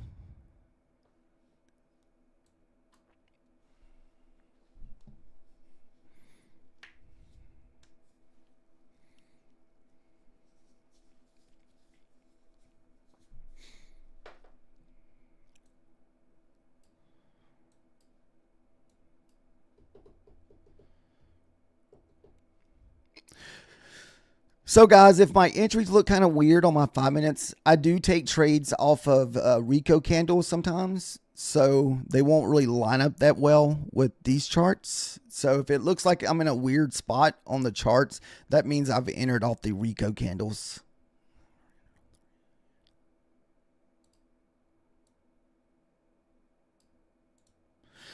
So this is still a valid little trend because we didn't break that wick there. So you would have had to break that wick for the shorts.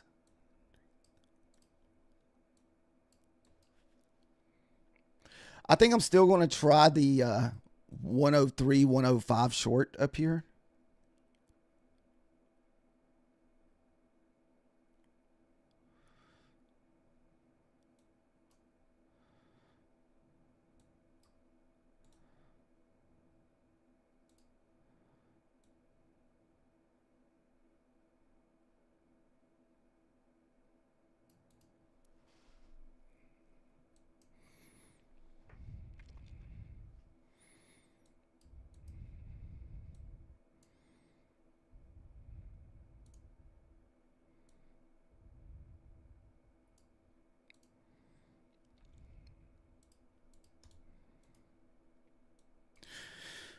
For the short, you need to be below the 50 and 60 here. Then you can possibly entertain a short back down to the 25.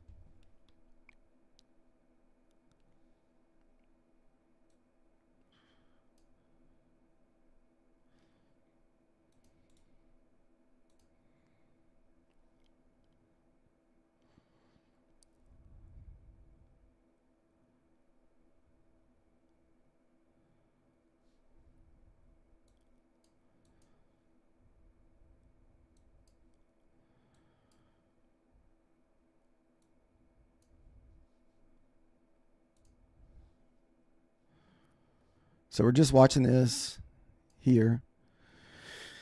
You'll need to see this candle get below this level, and this would be your swing more likely. Then you might be able to get a nice push down for 10, 20 points.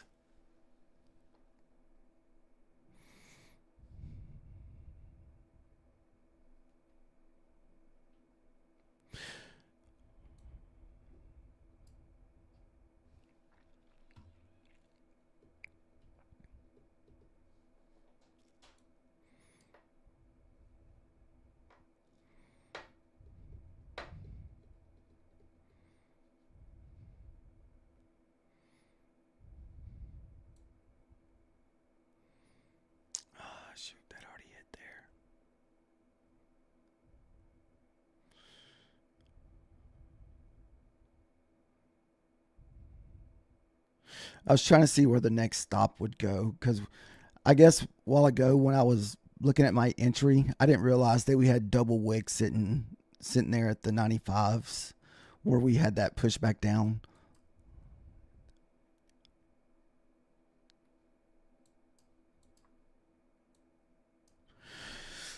What's up, Raymond? How are you doing tonight? Thank you guys for the likes and follows tonight.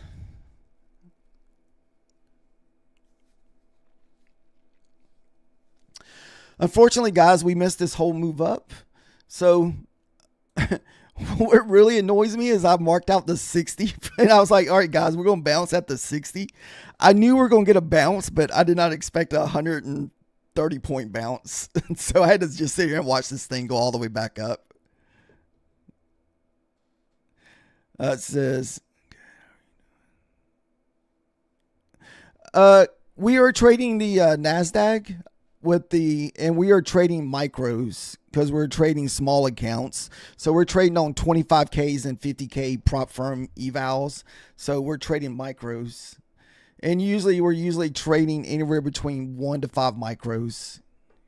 So as much as a half a mini sometimes, but most days with my funded accounts, it's usually 3 micros, and we're looking for 20 points and runners. And most of my funded trades are usually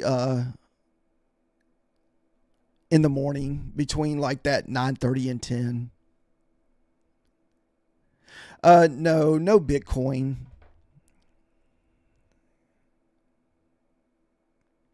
Yeah, I've only ever heard people talk about the options.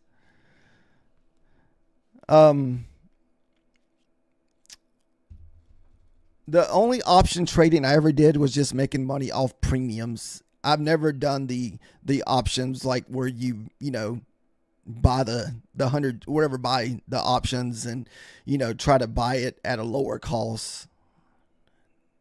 What's up, Capital? How have you been?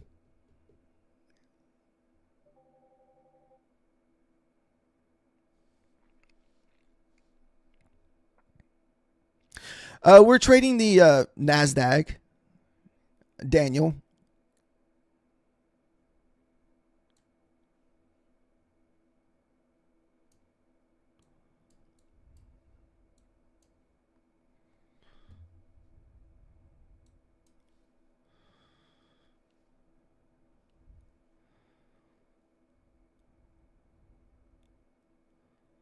Maybe.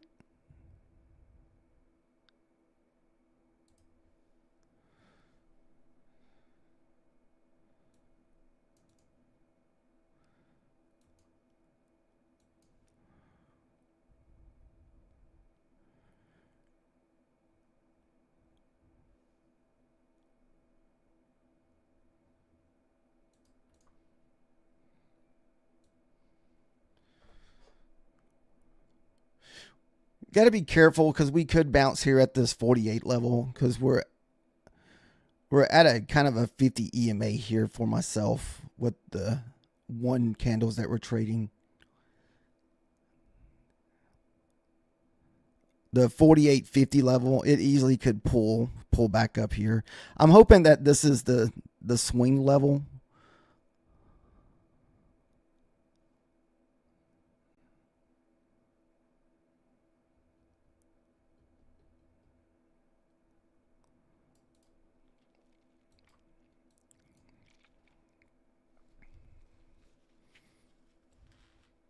You're still very early stages of your silver trading.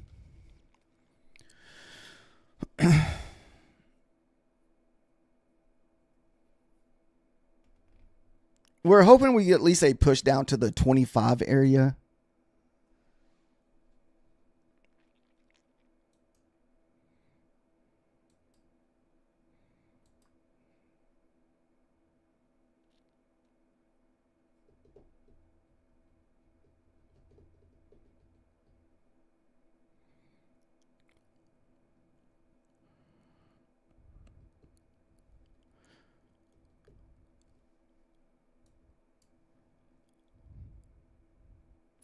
We still got 2 minutes left on this 5-minute candle. It should at least get our first target.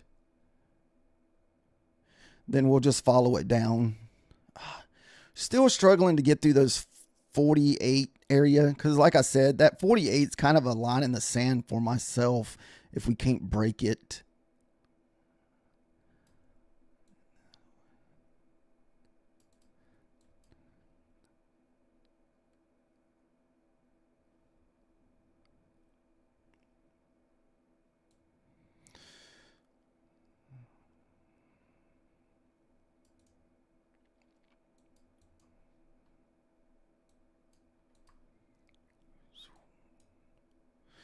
Do you think we bounce at the 25 here, Fish, or do you think we continue down to the downside?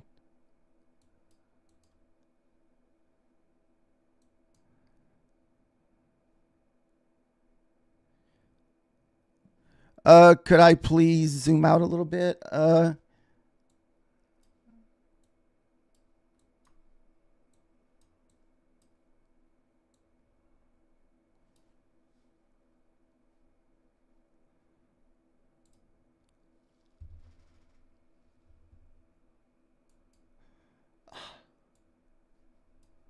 Sorry, I'm trying to fix my charts.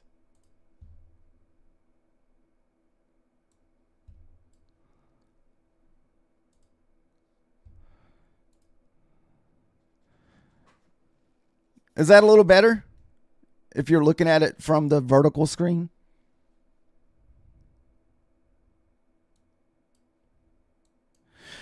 This would have been a trend line type break trade if you like to trade trend lines. Trend lines usually work very well in the evenings. So if you do not notice that big purple line that we had drew across the charts here,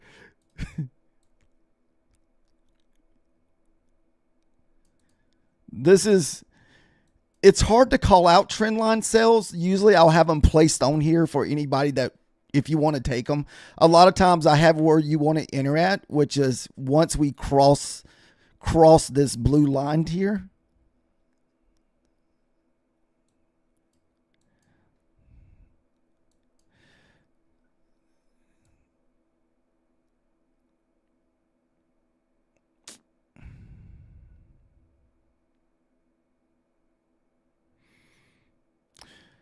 I'm not sure if we're going to bounce here at the 25, so we're going to at least take profit out of this, because if it pulls back, we can always re-enter.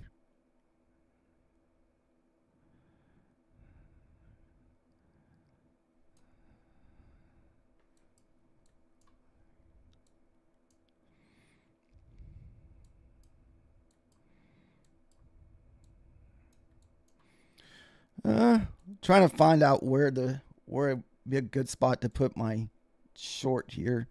I mean, buy my entry. Let me put that on here first.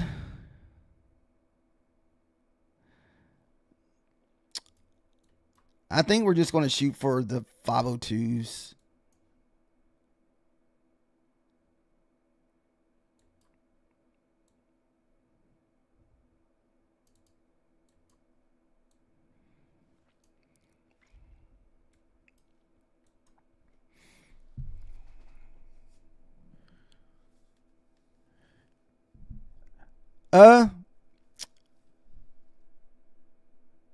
What does the WD stand for, DB?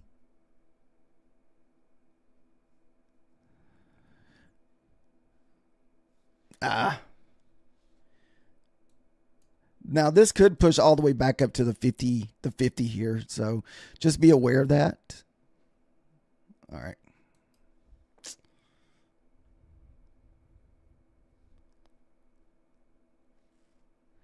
So what you can do is we can pull fib on this.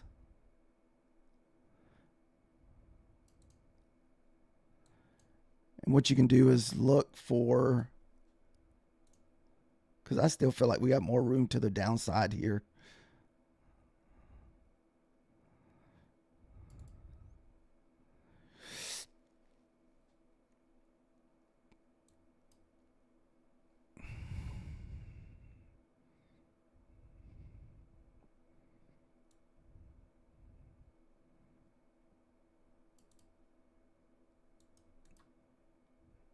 All right, first target hit already. So the reason why we pulled fib on that 5-minute candle, so what we were looking for is to make sure it doesn't go over the, we want it to stay in between the 20 to 50% pullback of this previous candle. And usually if it stays under the 38%, that means the bears are going to stay in control. So that's what enticed us to put another. Did that hit the 800? That might have hit the 800 or 500. So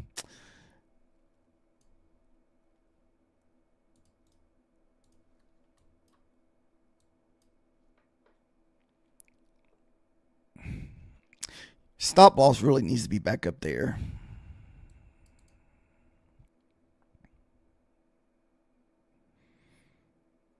Nah. Oh, well. Nice rejection off that 300. I mean, that 500. What did that hit? Like 505? I still feel like we're going back down. I mean, if this thing cannot push back up above the 40s, 50s would be my line in the sand. Like if it hits the 50 and starts coming back down, might be able to jump back in for another short. Oh, it hit the 25.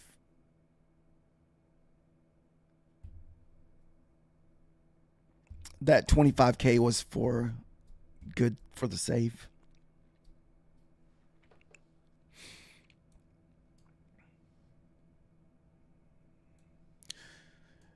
Dude, fish lips, you see how much I look how much I made off the one sim account off of one silver trade, even though it's in a sim account. 522 with one trade from just trading silver. We traded that inside bar on silver tonight. Here's the silver trade that we took earlier. So we were just kind of practicing silver. So just this one, we did a 1-for-1, and this one little move is like $500, man. It's insane.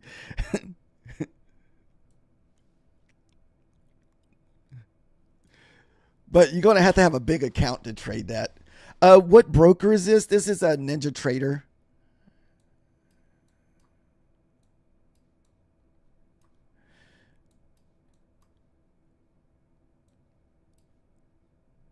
Dude, the inside bar is banging on silver tonight, guys. Look, here's another inside bar. Let's see if it was a winner here.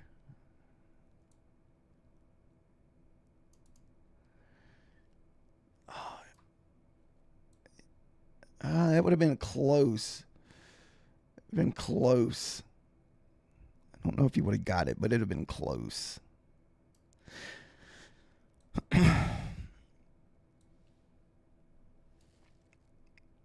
Yeah, nice if you. Yeah.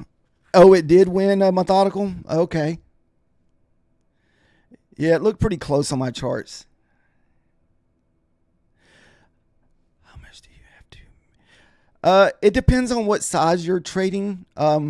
So with the one that I'm trading here, you only have to make $1,500.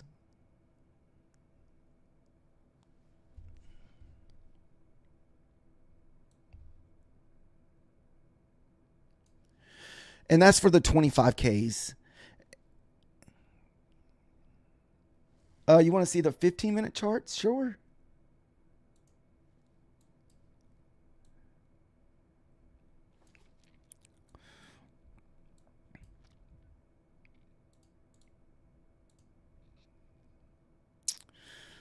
Wow.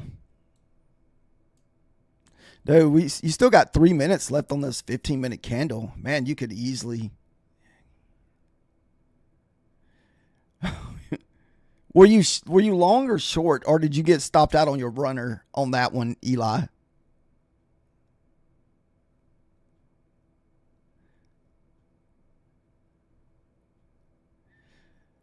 Your favorite pattern is the H pattern, or H pattern? I don't know if I've ever heard of that pattern. So is this considered the H pattern where you like it's almost like a order block looking pattern? Yeah, we usually trade in the morning time. We trade every day. I usually don't. This is probably the time of the night that I'm not very consistent. But I always trade the New York session. I'm mainly just doing the Asia market just to try to build up my channel, just because it's so hard to build your channel during the daytime because there's so many other streamers. So this is usually the best time to do that. And that's why you'll see a lot more, not a lot of people trading in the evenings, but you'll see a lot more newer streamers that are doing trading stuff in the evenings that are new to this. They'll do it this time of the night because it's easier to build up subscribers.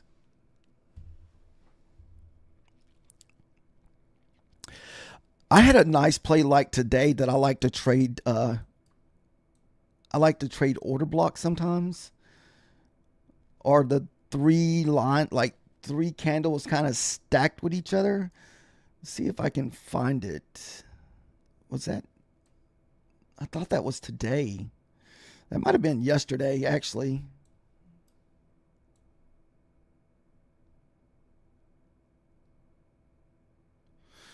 No, I'm not sure where it's at. Oh, this is the 15 minutes. I was like, well, thank you, good sir. I was like, why can't I find those moves? And I realized I forgot I was on the 15-minute charts. I like trading off the 5-minute charts.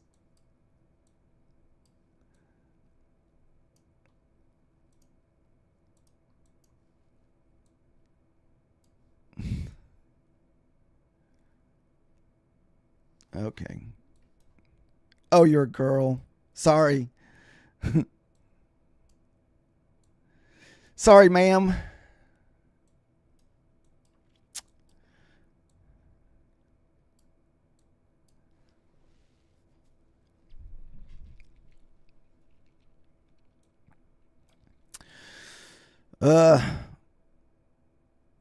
Congrats if you jump back in this, guys.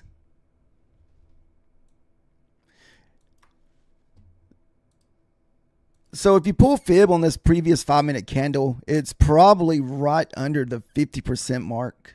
Oh, no, it never did. It never even got above the 40%. So actually your stop loss should have probably been up here. Man, the very next candle dumped, all the way back down to that 60 level. Now this was a big resistant area over here to the left.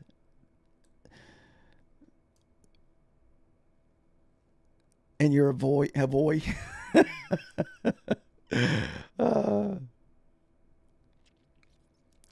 Yeah, sorry if we mispronounce, if you're a woman or a man. Sorry about that. No disrespect to anybody. Most of the time, I don't even really think about, what the other person is or doing. The only thing that, I'm here for, like the rest of you guys, is I'm interested in trading futures. So I just figured that's our common connection. Just trading futures together. Everybody helping out everybody if you can. If you got some useful information, feel free to share.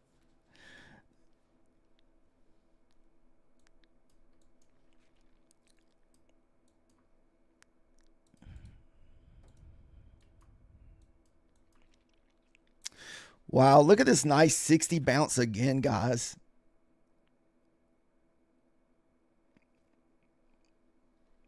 That 60 has been a straight wall this evening.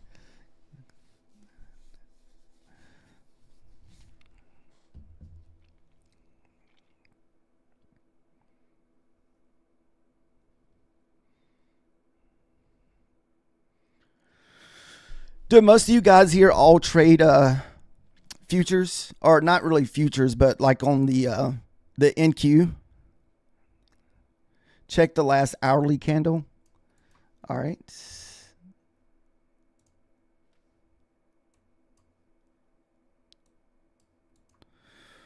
Ooh, big boner candle.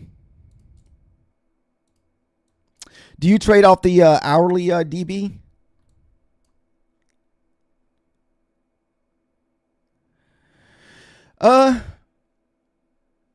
I think it's pretty much the same as almost all the other markets. You just have to get used to the movement.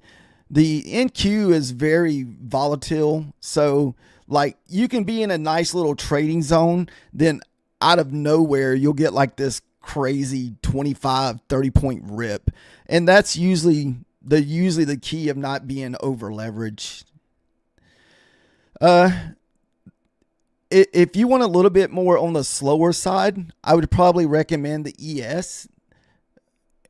It's a little bit more expensive, but you can trade micros, and I think they're like $5 a point, and it's a lot slower. Most of my trading is usually most of the time breakouts and trading from level to levels. So just from watching the NQ, I know the NQ likes to trade from whole number to whole number. So it always likes to hit the 50 to the 75 and the 100. And a lot of times I'm trading in between those numbers. So a lot of times I won't take trades into whole numbers. So like, let's say at 45, I will never enter a trade between 40 and 50. I would have to enter the trade between 30 and 50. So I have that edge to try to get 10 points in runners. So I never take trades into 90s. If you start watching the NQ, you would notice anytime we get close to the 90 level, we reject off the 90 level. So what was this last trade up here? If you look at it, this last pull up, where did we get stopped at? The 90 level. Well, this last one was the 300. I thought we got, oh wait, that was earlier. That's this one here. I'm sorry, we were wrong. Somewhere around the 25. I thought we hit the 90 level a while ago. Let me go to my 5-minute charts. I thought we got up to the 95 level a while ago. Oh, we did, right here. It's like I knew we got that 95 level somewhere. Remember, I was trying to short off the 300s. So I never long into the 90s. If you want to keep yourself out of bad positions, if you are going to long into the 90s, you want to make sure that you long 75 and higher. So as it's pushing, and that's the second touch of the 75. I usually don't do it on the first touch either. I'm not saying that we don't ever run those numbers, but I do that just to play it on the safe side.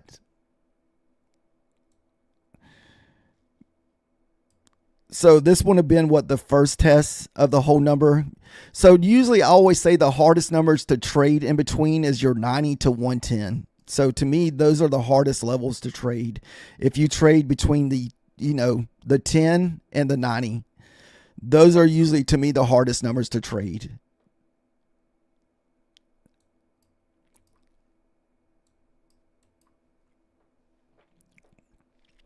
But if you want to keep yourself out of bad positions, just don't trade into whole numbers.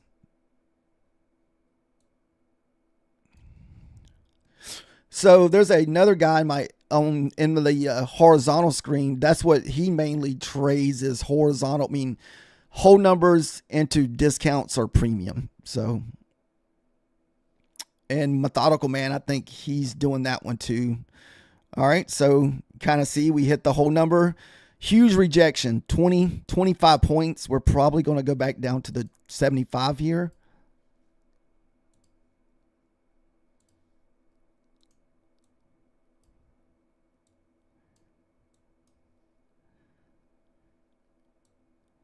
There's your 75. Let's see if it holds. If not, your next level down is probably going to be 50.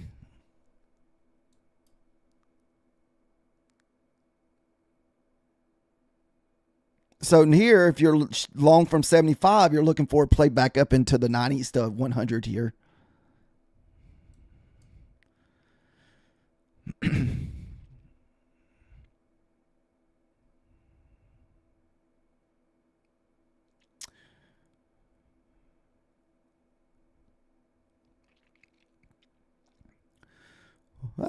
Look at the banger, 25 points off the 75.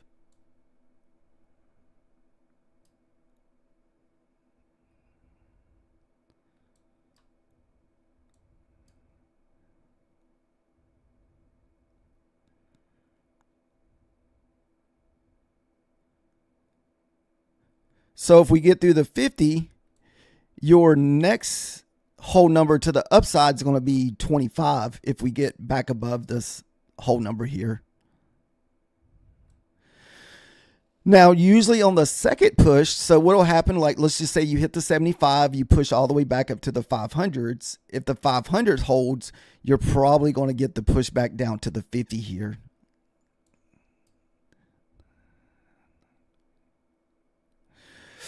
I thought the New York is good. I like trading New York.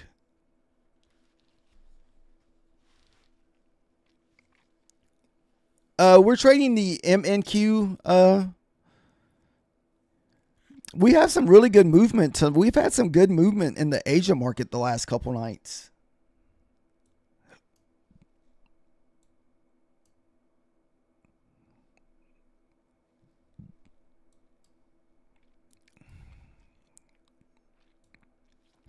I don't know if we'll take any more trades at the moment. Right now, we're up 144 in our eval. So I'm not sure if we'll take any more.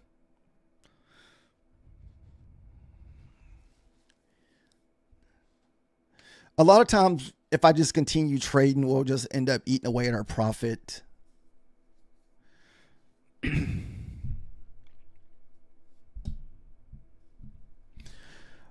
Is there anybody else in a trade here? Is anybody short or long?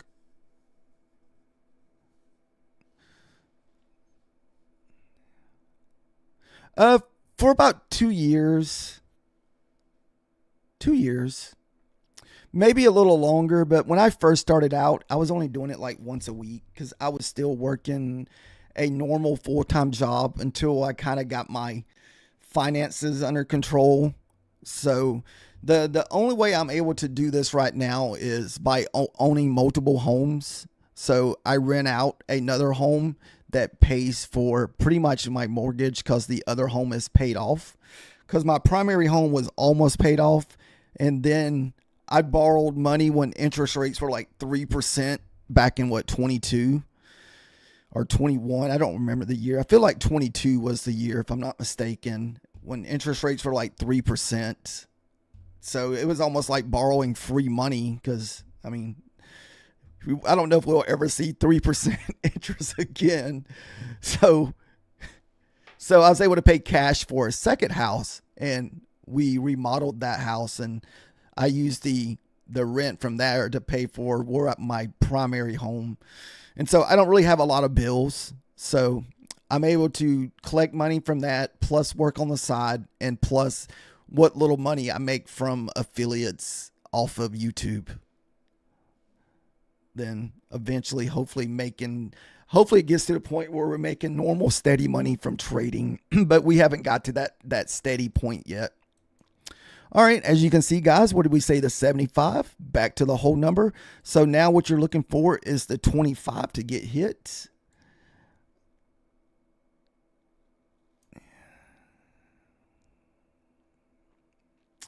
Yeah, that definitely takes a little. It helped me by, I had to get over the trading funded accounts humps. That was probably the last hump that I've had to get over. And I've been doing pretty good. I trade funded accounts every day now. So I don't even think twice about trading funded accounts no more. So it took me a minute because I had to start trading them every single day.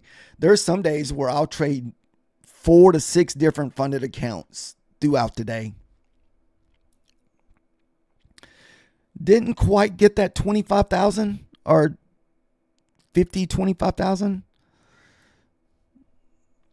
There's still a chance here. So you could fish slips. Are you taking the long from here to 25, or are you waiting for the 25 for the pullback to the 500s? I haven't heard anything bad about Trade Day. They're like a Take Profit Trader. So they have the same type rules. If you ever use Take Profit Trader, I know they do daily payouts.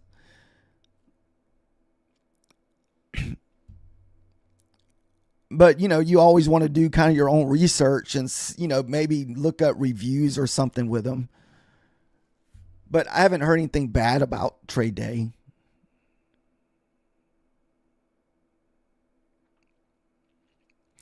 Yeah, I know. I hate that inter trade day crap to myself. That's the reason why I struggle with Apex accounts is because of that 30 to 40% drawdown. Because I'm not saying you don't get in drawdowns, but when you do, sometimes it'll cause you to break a few rules with Apex. That's why I like trading with Bulanox. Bulanox doesn't really enforce a lot of those strict rules. The only one that they really enforce is the consistency rule. And that's that 40 where you can't make over 40%. I am trading Apex and Bulanox. So all of my accounts with those two prop firms at the moment. So we have 4 funded accounts with Apex and 4 funded accounts with Bulanox.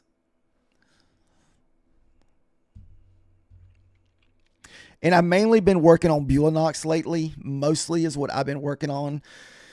My closest count to payout is this one. We're sitting at $52,400. So we're about $11 to $1,200 away to reach the payout threshold. So hopefully by the end of the month, we're hoping to be there. But I don't really put the stress on myself to make it. No, I don't.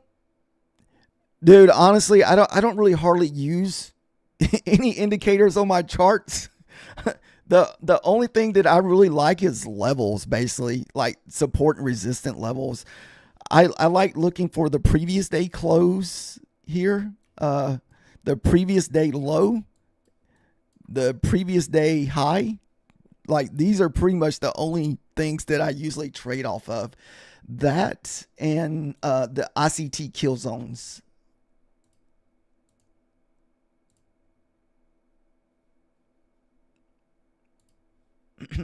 And I use a few indicators on TradingView, but this is mostly what I look for as far as targets go.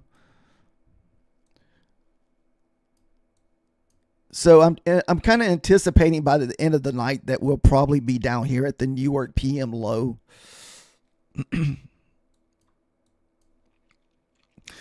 Like I said, this is usually what we use for levels throughout the day, is to run these previous highs and lows from the different time zones of the day.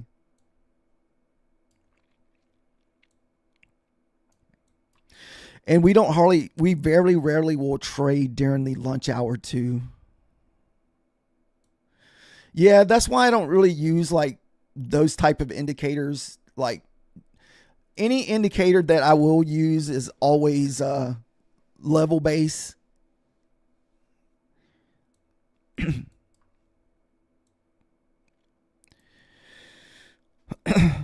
Because mostly all my trading is level base and breakouts. And it's really also hard to do call outs. So, but in the morning time, like, I showed a couple people a while ago, like our trade from this morning. So I like trading the opening. The opening is my favorite thing to trade. Let's see. Let me see if I can find it. I can kind of give you an example. Like I don't think we've taken a loss on the opening this week. Like I don't remember the last time we've taken a loss. I'm not saying we can't take a loss, but most of the time we win all of our opening trades.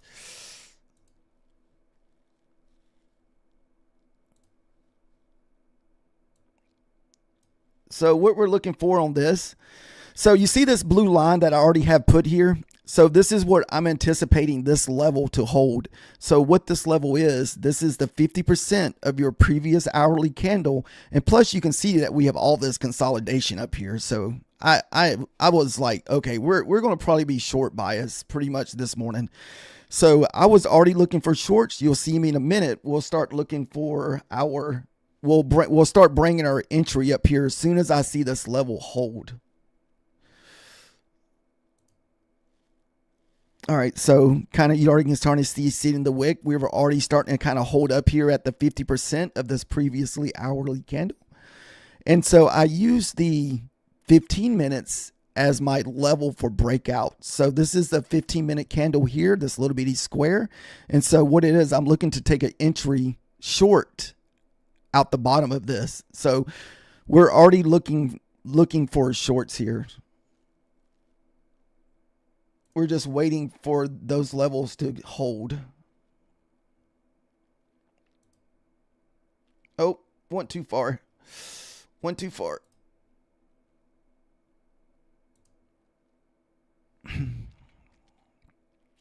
I don't know if you can see it. I have a blue line and a purple line sitting there.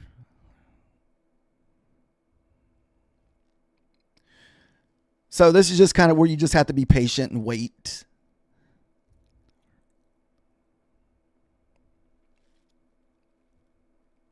It happens pretty quick too, because as soon as this 5-minute candle closes, it's literally like a rocket ship.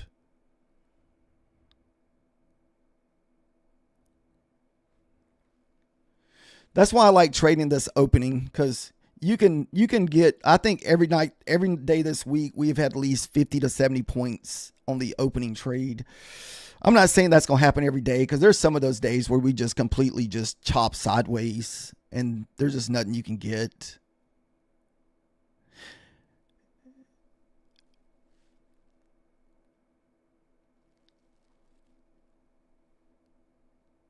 As you can see, this 50% is holding up pretty well. And plus, you have all these wicks here. So it's like a complete dump fest this morning. And this is a fairly small 15-minute candle. You kind of want to have your stop loss at the top of the 15-minute candle so you don't get stopped out. The red line that you see here, this is the 50% of the 15-minute candle. Oh, no, that was the bottom of the 4-hour candle. The blue line is the 50%.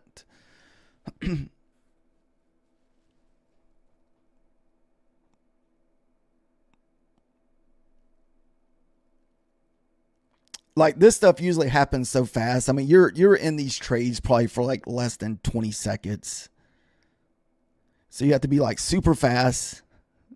So it seems like I'm moving fast. I'm trying to do this as fast as I can because we're looking for the 300, because I thought usually that's what we're looking for in the morning. We're looking for breakouts. You can go back and look at my last lives. So that's usually our funded trade. That's a funded trade that we're doing there. And we've been making anywhere between $100 to $200 on those trades. And that's just doing a few micros.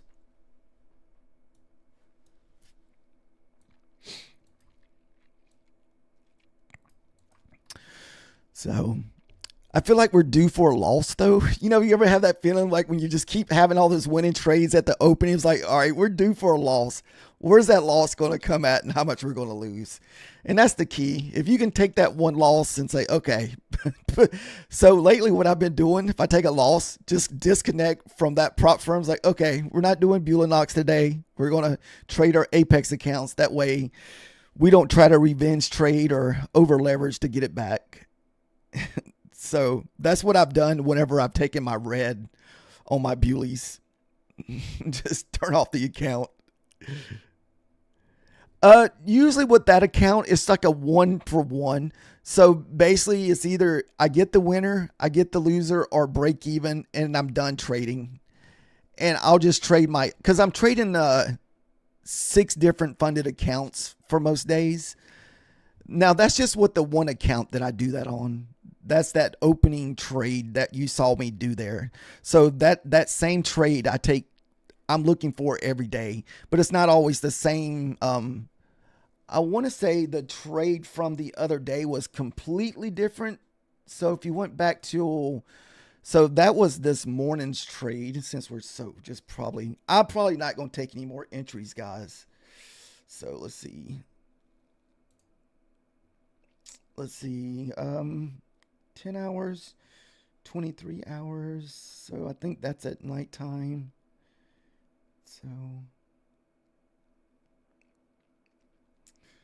So 1 day ago, that would have been yesterday's entries.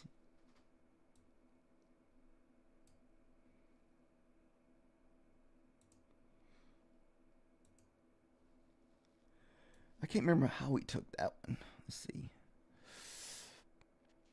I feel like we got into this one a little bit later, if I'm not mistaken, I feel like.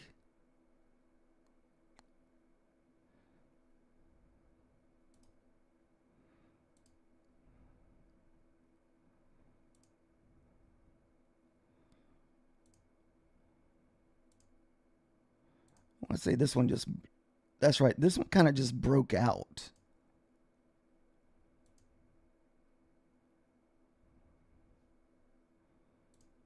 Let's see.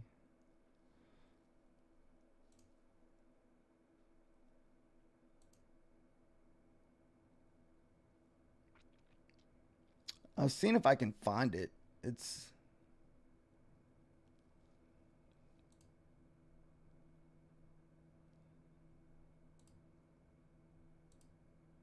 oh well. It's so hard to kind of go back and try to find these after it's been a day or two.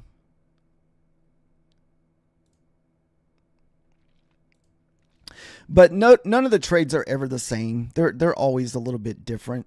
So this big square box that's popping up, this is the start of a 4-hour candle. So if you're joining me in the morning so that you know what you're looking at by my screens. So what we're doing is we have outlined the 4-hour. So this is a 4-hour candle. So this would be your total movement with a 5-minute candle inside of a 4-hour window. Then when you get down to these boxes, these are 1-hour candles. So this way I can kind of see what the higher time frames are doing without, switching back and forth. And this way you can just kind of see them. So this is an hourly candle. This is an hourly candle, and this would be a hourly slash.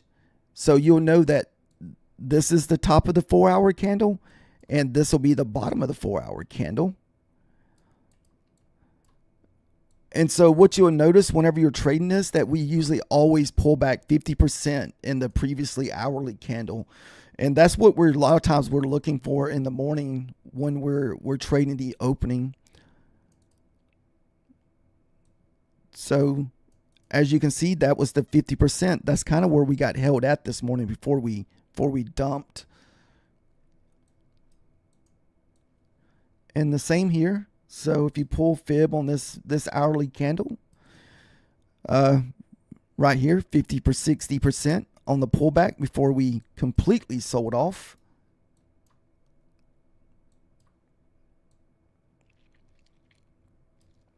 But this is the box that you're seeing now.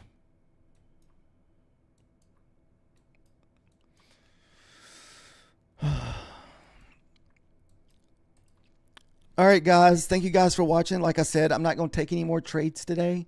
We're just trading an eval this evening. We're going to leave it with 144, and we will be back at 9 o'clock in the morning. This count up here is the sim account. This was that one silver trade that we took over here. Eventually, we're hoping to start trading silver, but it's probably going to be a little while. We're just going to practice it. So we're maybe just take the first initial breakout. Usually the silver offers a whole bunch of inside bars, but tonight it only offered 2, but they were both winners. All right, guys. Thank you guys for watching tonight. Thank you guys for all who subscribed and liked.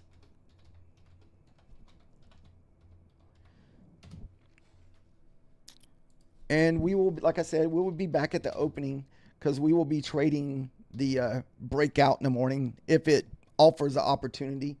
It's some days you don't get it because you just chop sideways. Oh, I know what it is.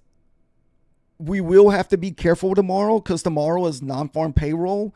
But I don't know if anybody knows, is the government still on a partial shutdown? If the government's still on partial shutdown, we shouldn't have to worry about non-farm payroll.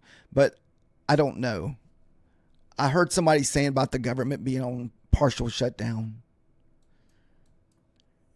So usually if the government shut down, they don't release the numbers.